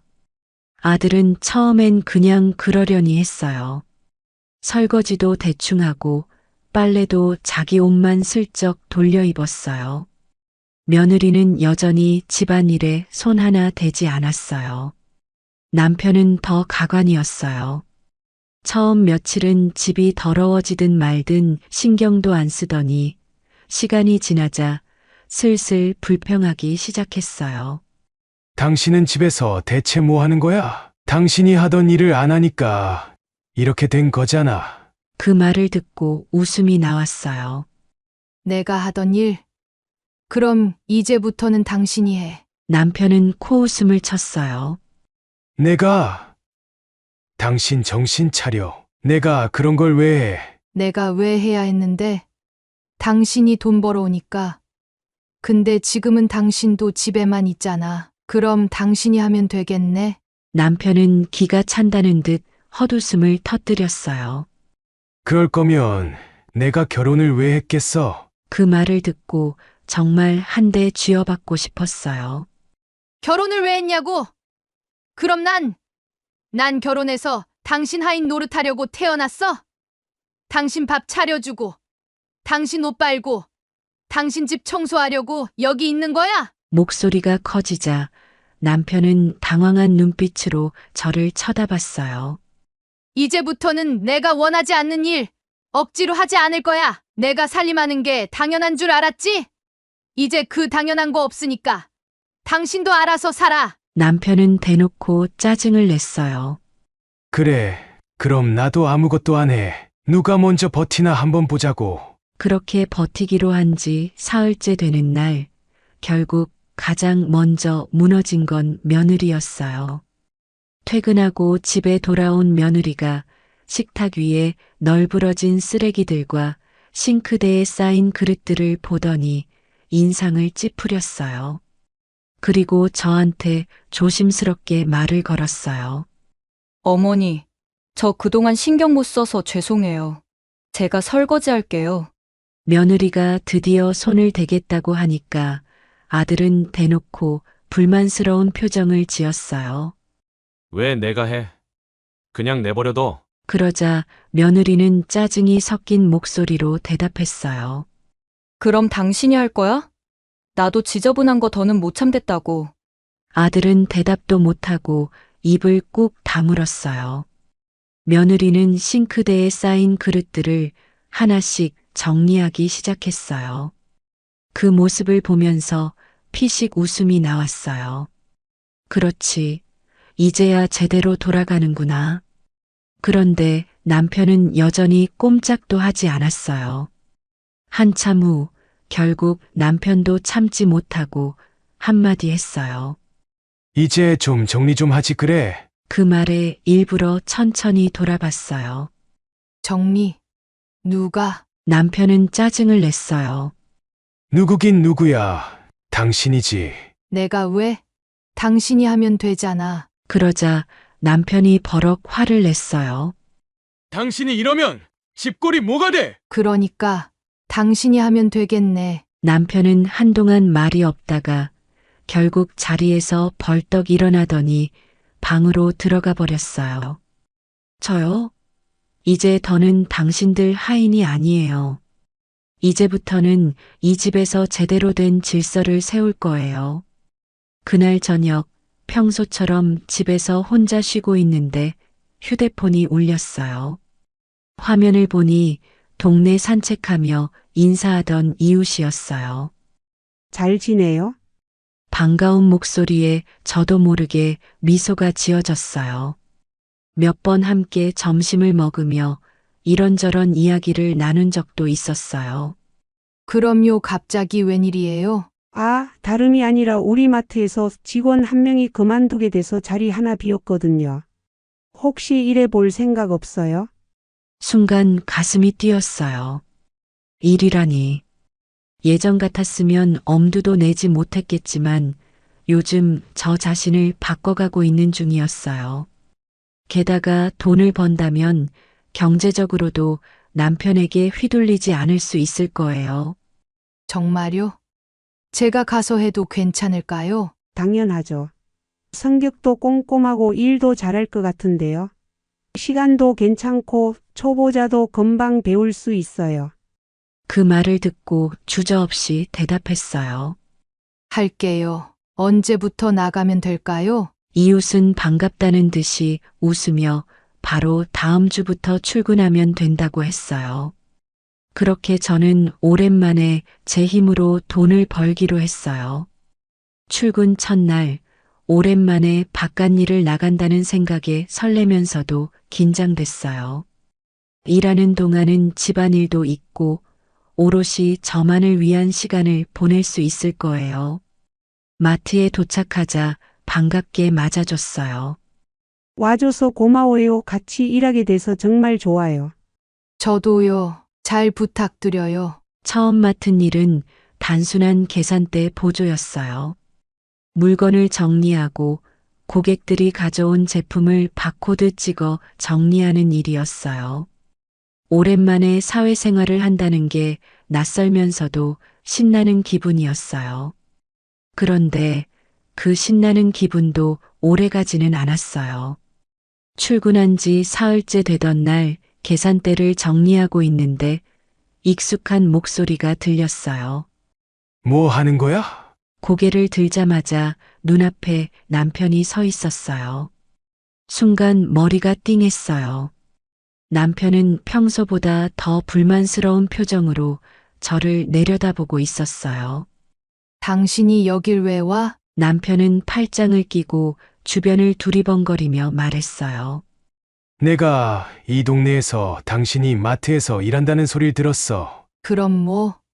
일할 수도 있지. 남편은 황당하다는 듯이 고개를 저었어요. 당신이 돈이 그렇게 필요해? 내가 돈을 벌겠다는데 그게 그렇게 문제야? 남편은 기가 막히다는 듯이 쓴웃음을 지었어요. 아니, 당신이 벌겠다는 게 아니라 그게 필요하냐고. 내가 생활비 못 줘. 그 말에 눈앞이 깜깜해졌어요.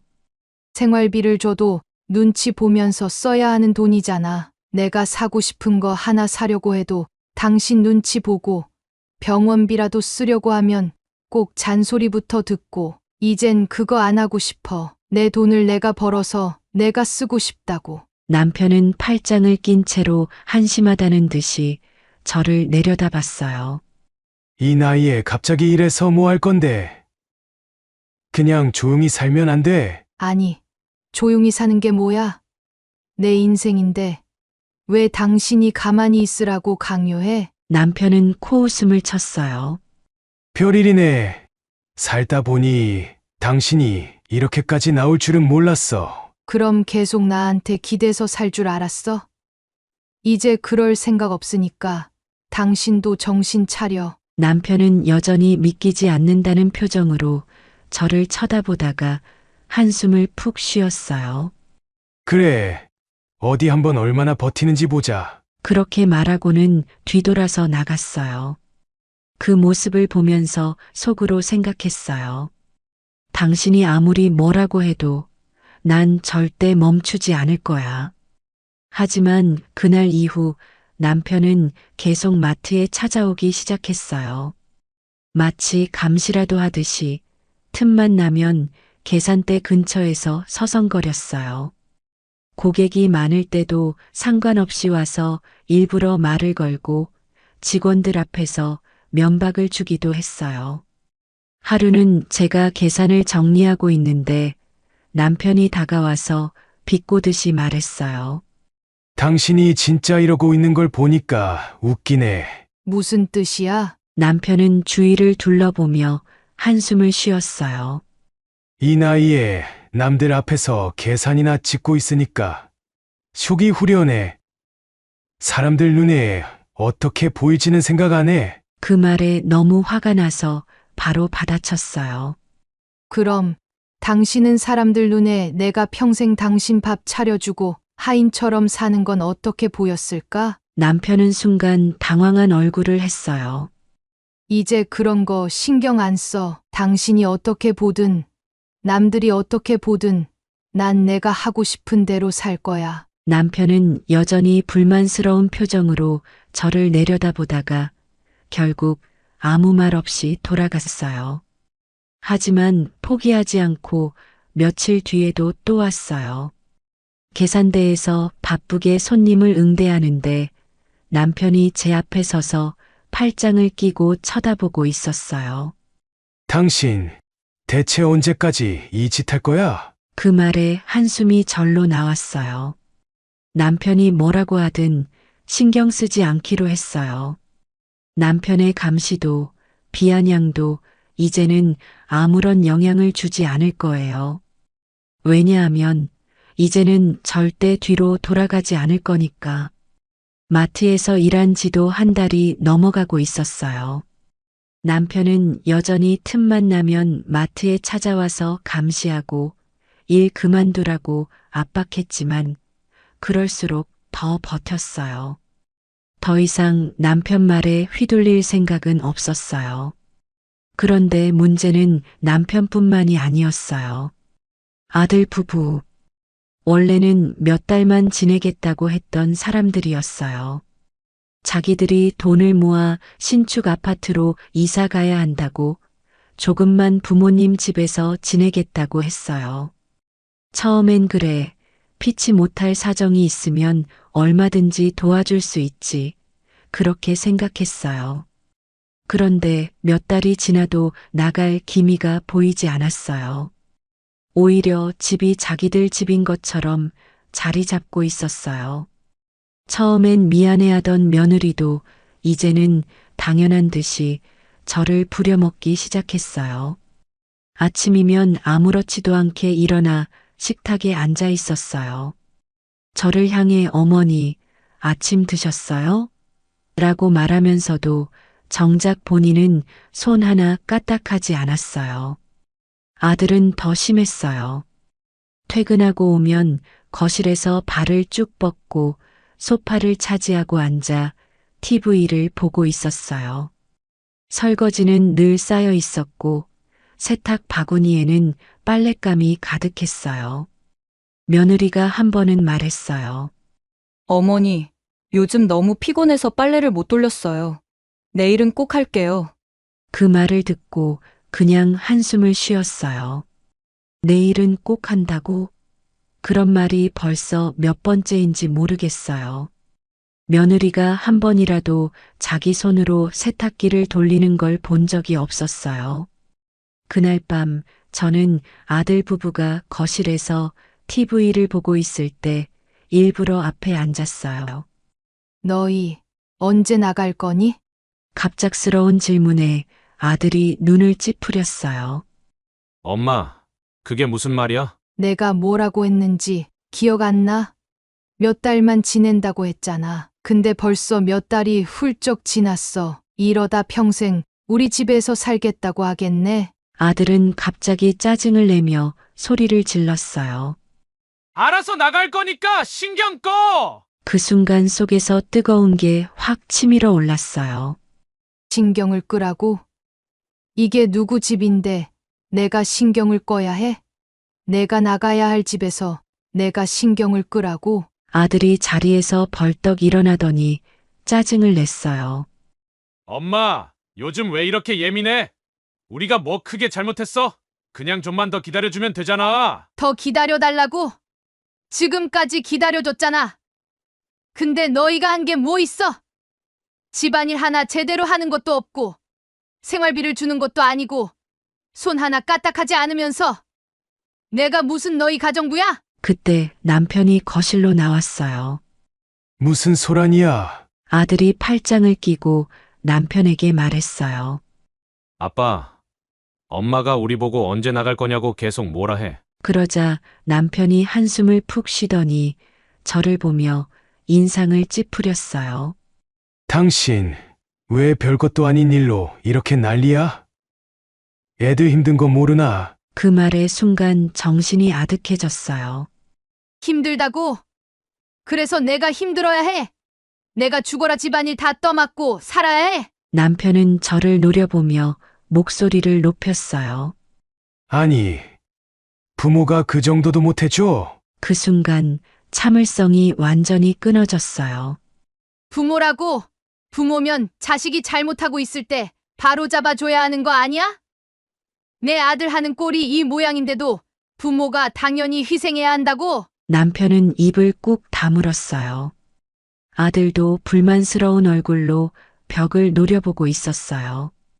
며느리는 어색하게 웃으며 말을 꺼냈어요. 어머니, 알겠어요. 저희가 앞으로 더 신경 쓸게요. 그 말에 피식 웃음이 나왔어요. 그 말을 몇 번째 듣는 줄 아니? 내가 신경 쓰겠다고 한 게 벌써 몇 달째야. 며느리는 아무 말도 하지 못했어요. 결국 저도 더는 말이 하고 싶지 않아 방으로 들어가 버렸어요. 그런데 다음 날 아침 변한 건 아무것도 없었어요. 싱크대에는 여전히 그릇이 쌓여 있었고 빨래 바구니는 더 넘쳐났어요. 거실에는 아들과 며느리가 편하게 앉아서 아침을 먹고 있었어요. 그 모습을 보자마자 확신이 들었어요. 이 사람들은 절대 변하지 않을 거라는 걸. 이제 정말 결정을 내려야 할 때가 온 거예요. 마트에서 일하면서도 집에 돌아오면 쌓여있는 집안일이 그대로였어요. 처음엔 그래도 조금이라도 도와주겠지 했지만 그 기대는 하루도 지나지 않아 무너졌어요. 며느리는 처음에는 조심스러워했어요. 그런데 점점 변해갔어요. 하루는 퇴근하고 집에 돌아왔는데 식탁 위에 반쯤 비워진 반찬 그릇들이 놓여 있었어요. 싱크대에는 아침부터 쌓여있던 그릇들이 그대로였고 거실에는 며느리와 아들이 나란히 앉아 TV를 보고 있었어요. 제가 부엌에서 설거지를 하고 있으니 며느리가 부엌으로 다가와 싱긋 웃으며 말했어요. 어머니, 나물 반찬 맛있긴 한데요. 고기 반찬도 좀 자주 해주세요. 그 말을 듣는 순간 손에 들고 있던 그릇을 그대로 내려놓았어요. 지금 뭐라고 했니? 며느리는 어색한 웃음을 지으며 말을 이어갔어요. 아, 그냥 제가 고기 반찬 좋아하는데 요즘 좀 부족한 것 같아서요. 그 말을 듣고 더 이상 웃을 수도 없었어요. 고기 반찬이 부족해? 그럼 내가 하면 되겠네. 며느리는 순간 당황한 표정을 짓더니 금방 태어난 얼굴로 돌아왔어요. 아, 제가 요즘 너무 바빠서요. 퇴근하고 오면 너무 피곤해서. 그 말을 듣고 정말 기가 막혔어요. 나는 피곤하지 않을 것 같아. 나도 똑같이 일하고 집에 오는데 그때 거실에 앉아있던 아들이 끼어들었어요. 엄마, 왜 그래? 그냥 해주면 되잖아. 며느리가 힘들다는데. 그 말을 듣는 순간 가슴이 철렁 내려앉았어요. 며느리는 힘든데 나는 힘들면 안 돼. 아들은 대수롭지 않다는 듯이 어깨를 으쓱였어요. 엄마는 원래 잘하잖아. 원래 하던 사람이 하는 게 더 빠르기도 하고. 그 순간 정말 눈물이 날 뻔했어요. 원래 하던 사람이니까 계속하라고? 그럼 평생 내 아빠 밥 차려주고 내 밥 차려주고 이제는 내 마누라까지 부려먹으라고? 아들은 귀찮다는 듯이 한숨을 쉬었어요.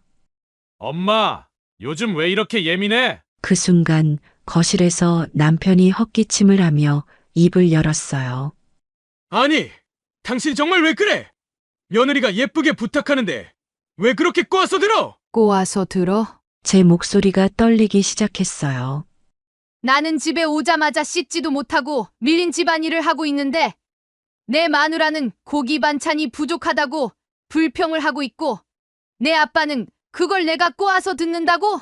며느리는 그제야 뭔가 눈치를 챈 건지 손을 살짝 내저으며 웃었어요. 아, 어머니, 그런 뜻이 아니었어요. 저는 그냥 그럼 뭔 뜻이었는데? 목소리가 점점 높아졌어요. 그냥 내 입맛대로, 내 남편 입맛대로 맞춰달라는 거 아니야? 내가 무슨 식당이야? 너희들 주문 들어줘야 해? 아들이 다시 한숨을 쉬며 중얼거렸어요. 엄마, 진짜 별것도 아닌 걸로 너무 예민하게 구네. 그 말에 눈앞이 핑 돌았어요. 별거 아니라고? 내가 먹고 남긴 그릇들, 내 마누라가 싱크대에 쌓아놓은 그릇들, 빨래 바구니에 쌓여있는 옷들, 그거 다 내가 처리하는데 그게 별거 아니야? 아들은 그제야 입을 다물었어요. 하지만 며느리는 아무렇지 않게 거실로 돌아가 버렸어요. 그날 밤 모두가 잠든 후에도 저는 잠들지 못하고 부엌에 서 있었어요. 싱크대에 남은 설거지를 마저 하고 바닥을 닦고 내일 아침 반찬을 준비했어요. 그러면서 문득 손을 멈추고 싱크대를 바라봤어요. 이게 뭐 하는 짓일까? 남들은 퇴근하고 집에 오면 쉴 텐데 저는 왜 이렇게 손에 물을 묻히고 있어야 할까요? 가족이라고 믿었던 사람들, 제가 아끼고 키운 아들조차도 저를 당연한 존재로 여기고 있었어요. 이게 정말 가족일까요? 그날 밤 설거지를 끝내고 조용히 거실로 나와 불이 꺼진 집을 바라봤어요. 이제 정말 끝이 보이는구나. 이제 더는 이렇게 살면 안 되겠어요. 마트 일이 쉽지는 않았어요. 오랜만에 하는 노동이었고 하루 종일 서서 일하다 보니 온몸이 쑤셨어요. 그래도 버텼어요. 오로지 제 힘으로 돈을 벌고 있다는 사실이 뿌듯했고 집에서 벗어날 수 있다는 것만으로도 숨통이 트였으니까요.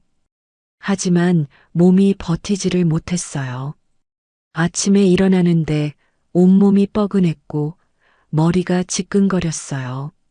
출근 준비를 하려고 일어나려는데 다리에 힘이 들어가지 않았어요. 어지러워서 벽을 짚고 겨우겨우 일어났어요. 그냥 하루 쉬어야 할까? 그런 생각을 했지만 그러면 집에서 남편이 또 잔소리를 할 게 뻔했어요. 며느리는 집안일을 더 미룰 테고 아들은 여전히 눈 하나 깜빡하지 않을 거예요. 결국 몸을 이끌고 출근했지만 몇 시간도 버티지 못하고 쓰러질 뻔했어요. 결국 같이 일하는 이웃이 걱정하며 병원에 가보라고 했어요. 얼굴이 너무 안 좋은데 그냥 하루 쉬어요. 수액이라도 맞고 와요. 괜찮다고 했지만 결국 손에 이끌려 병원으로 갔어요. 의사가 몸살이라고 하면서 수액을 맞고 쉬어야 한다고 했어요. 병원 침대에 누워 수액이 팔로 흘러들어가는 걸 보면서 한숨이 절로 나왔어요. 이렇게까지 몸이 망가질 때까지 무리해야 했나? 하지만 이대로 집에 가면 아무도 신경 쓰지 않을 거라는 걸 알고 있었어요. 집에 들어가서 몸이 아프다고 하면 뭐라고 할까? 밥은 아프면 미리 말했어야지. 그런 말들이 눈앞에 선하게 떠올랐어요. 수액을 다 맞고 병원 침대에서 1시간 정도 눈을 감고 쉬었어요.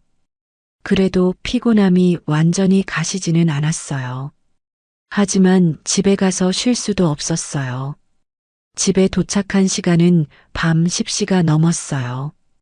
현관문을 열자마자 코를 찌르는 음식 냄새가 퍼졌어요. 뭔가 이상하다는 생각이 들었어요. 불길한 예감이 들면서 거실로 걸어갔어요. 그리고 그곳에 펼쳐진 광경을 보고 숨이 막혀왔어요. 테이블 위에는 치킨 상자, 피자 박스, 족발 용기, 컵라면 용기가 어지럽게 쌓여 있었어요. 바닥에는 콜라, 페트병과 종이컵이 굴러다니고 있었어요. 기름 묻은 휴지들이 아무렇게나 널려 있었어요. 그런데 더 화가 나는 건 그 지경 속에서도 남편은 아무렇지도 않게 TV를 보고 있었고 아들과 며느리는 방에서 아무렇지 않게 웃으며 이야기를 나누고 있다는 거였어요.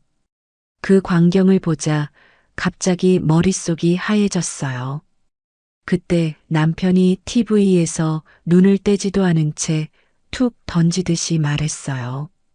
왜 이렇게 늦어 어디서 놀다 온 거야? 그 말이 귀에 꽂히는 순간 몸살로 후끈 달아올랐던 몸이 차갑게 식어가는 느낌이었어요. 그걸 듣고도 아무 대꾸 없이 서 있자 며느리가 방에서 나와 천연덕스럽게 말했어요. 어머니 안 계셔서 시켜 먹었어요. 내일 치울게요. 그 말을 듣고 웃음이 나올 뻔했어요. 내일 치운다고? 그 말이 사실이 아니라는 걸 너무 잘 알고 있었어요. 내일이 오면 또 그대로 방에 들어가겠지. 그리고 또 내일이 오면 또 똑같겠지. 그때 남편이 짜증 섞인 목소리로 다시 한마디 했어요. 집안 꼴 좀 봐라. 아침부터 뭐 하고 다닌 거야? 그 말에 순간 숨이 멎을 것 같았어요. 몸이 후들거렸어요.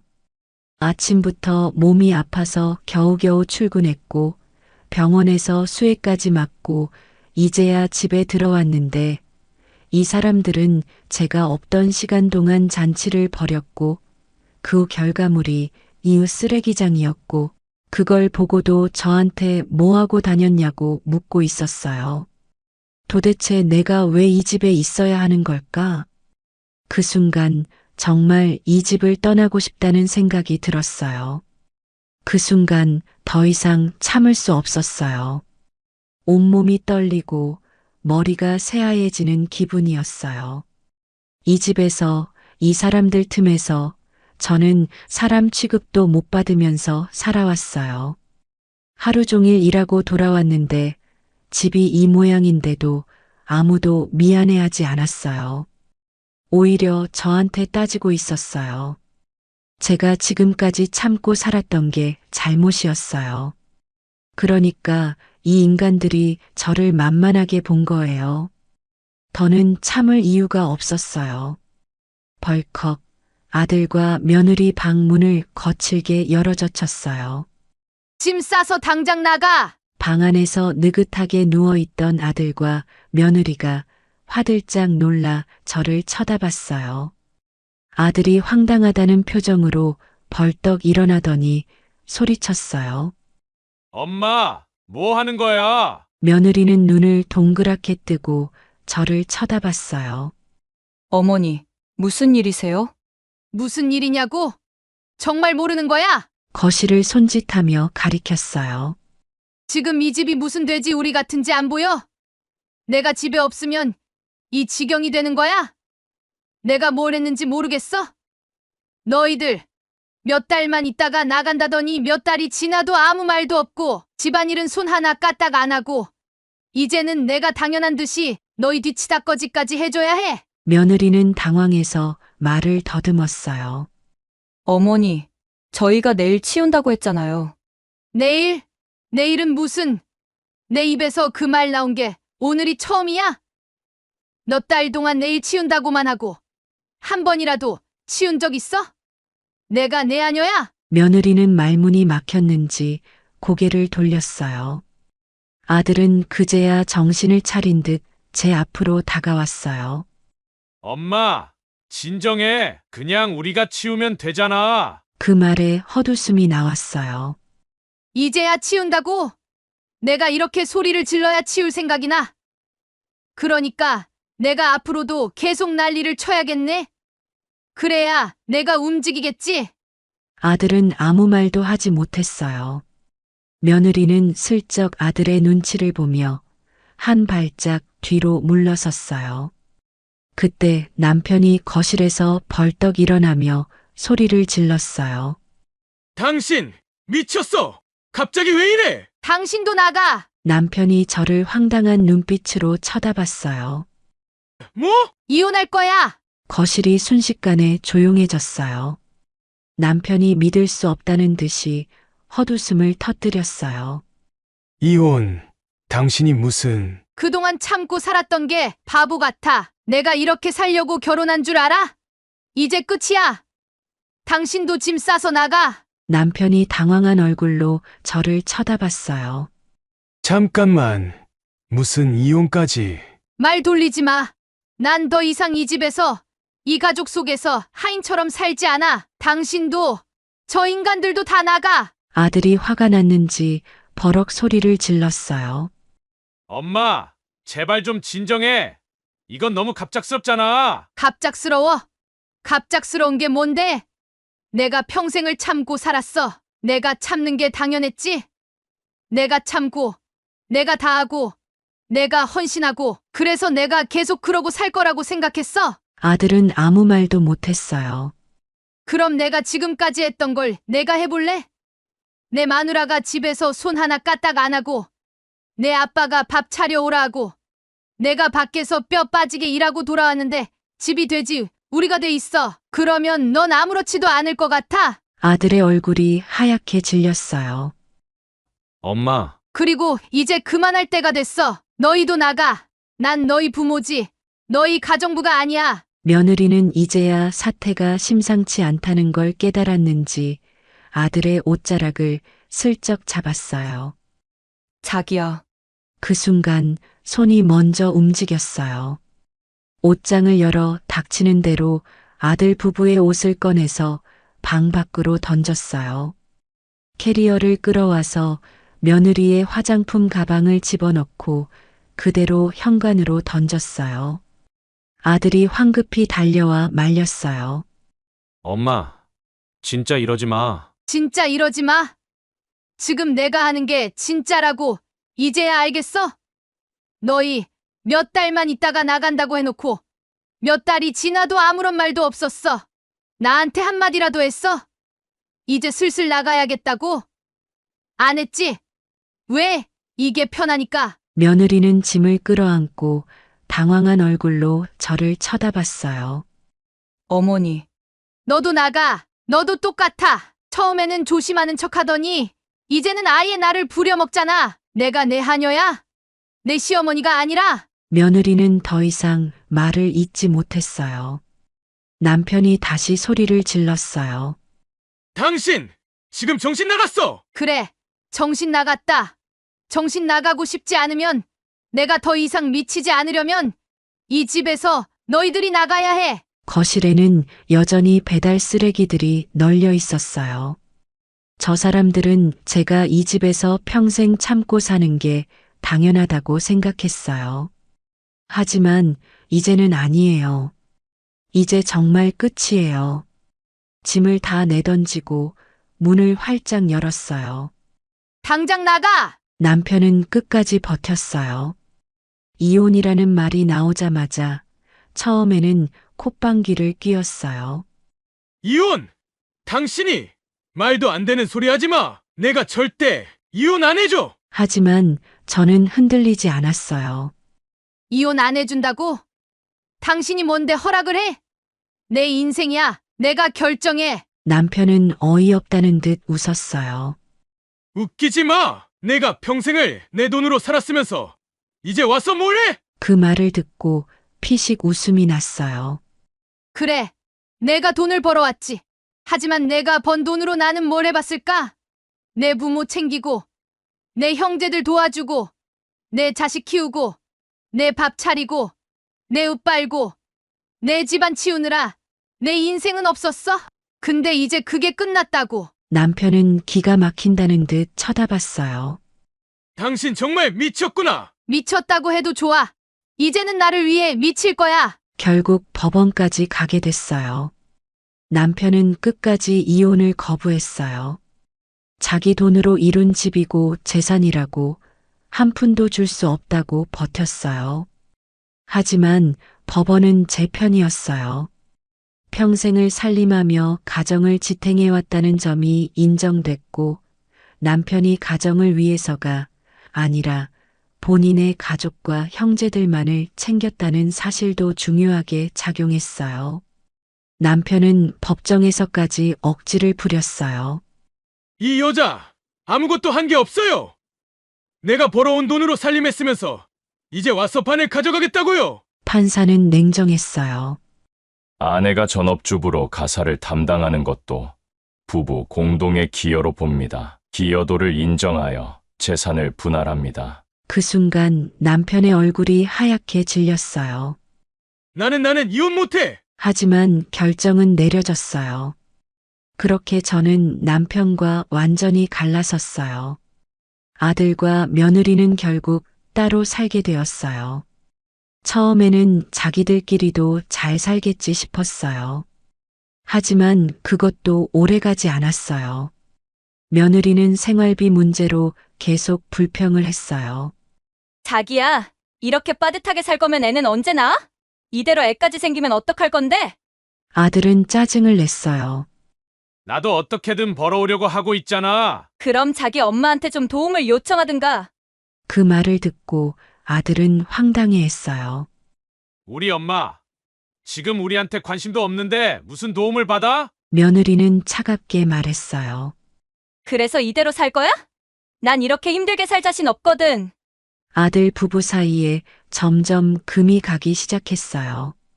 한편 남편은 혼자가 됐어요. 이혼하고 처음에는 큰 소리를 쳤어요.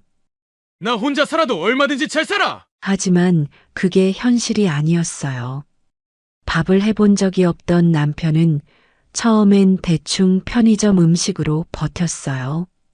하지만 매일 그렇게 먹다 보니 속이 쓰리고 건강이 나빠지기 시작했어요. 결국 끼니를 해결하려고 밥을 해보려 했어요. 쌀을 씻어서 밥솥에 넣었는데 물을 얼마나 넣어야 할지 몰랐어요. 물이 너무 적었는지 딱딱한 밥이 되었고 다음번엔 물을 너무 많이 넣어서 질척거렸어요. 국을 끓여보려고 했지만 간을 맞추지 못해 싱겁거나 너무 짜졌어요. 이게 뭐야? 혼잣말을 하면서도 아무도 대답해주지 않았어요. 이전에는 당연하게 차려져 있던 밥상, 따뜻한 국, 정리된 집. 이제는 아무것도 없었어요. 점점 집이 어지러워졌어요. 빨래는 쌓였고 설거지는 하지 않아 개수대에 그릇들이 산처럼 쌓였어요.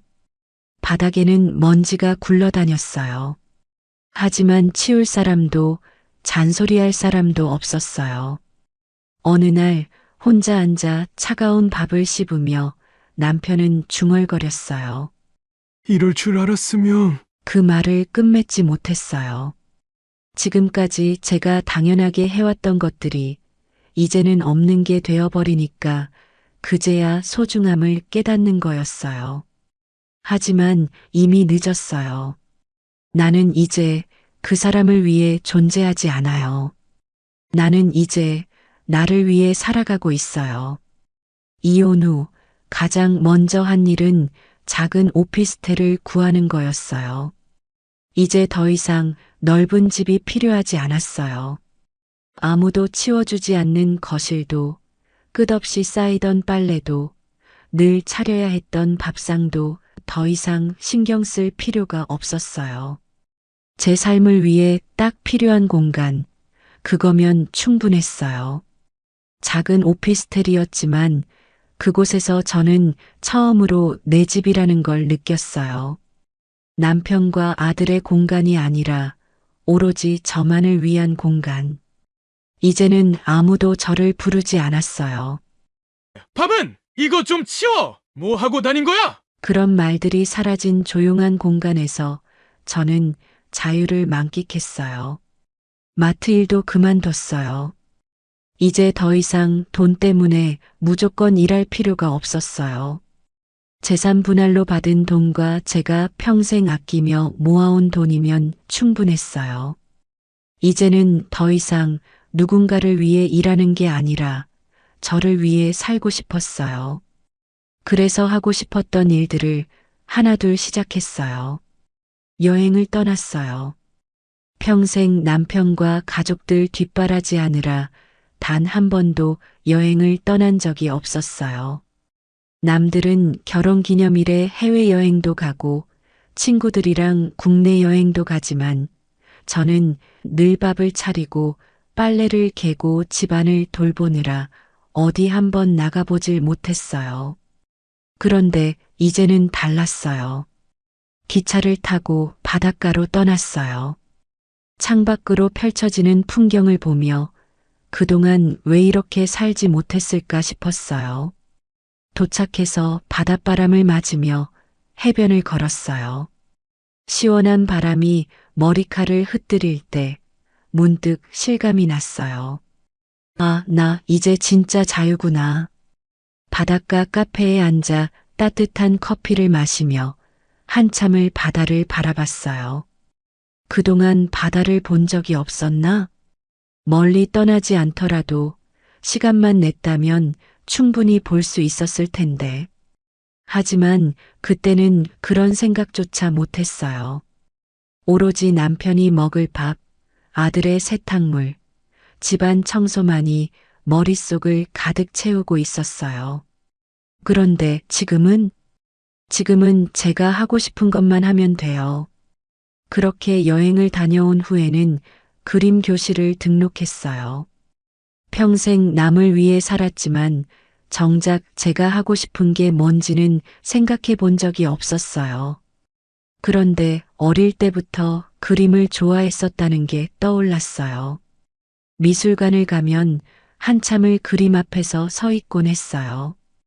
연필 하나로 슥슥 그림을 그리는 사람들을 보면 부러웠어요. 그런데 이제는 저도 할 수 있었어요. 처음에는 서툴렀어요. 선이 삐뚤빼뚤했고 색칠도 어색했어요. 하지만 상관없었어요. 누구에게 보여주려고 그리는 게 아니라 저 스스로를 위해 그리는 거니까요. 그림을 그리고 있으면 시간이 훌쩍 지나가요. 그동안 남을 위해 바쁘게 살던 시간이 아니라 저를 위한 온전한 시간이었어요. 그리고 운동도 시작했어요. 오전이면 동네 공원에서 가볍게 걷기 운동을 하고 요가 교실에도 등록했어요. 몸을 움직이는 게 이렇게 상쾌한 거였나 싶었어요. 예전에는 남편이 퇴직하고 나서도 집안일 하나 하지 않으면서 제가 밖에서 뭘 하려고 하면 잔소리를 했어요. 그 나이에 뭘 배우고 다녀? 그냥 집에서 조용히 쉬면 안 돼. 하지만 이제는 누구의 허락도 필요 없었어요. 운동을 마치고 집에 돌아와 샤워를 하고 창가에 앉아 따뜻한 커피를 한 잔 내렸어요. 이전 같았으면 이 시간이 절대 오지 않았을 거예요. 남편이 TV를 크게 틀어놓고 아들이 저를 부르고 며느리가 집안일을 미루고 저는 그걸 다 떠안고 허둥지둥 움직이고 있었겠죠. 하지만 지금은 커피 향이 은은하게 퍼지는 조용한 공간에서 저는 온전히 저를 위한 시간을 보내고 있었어요.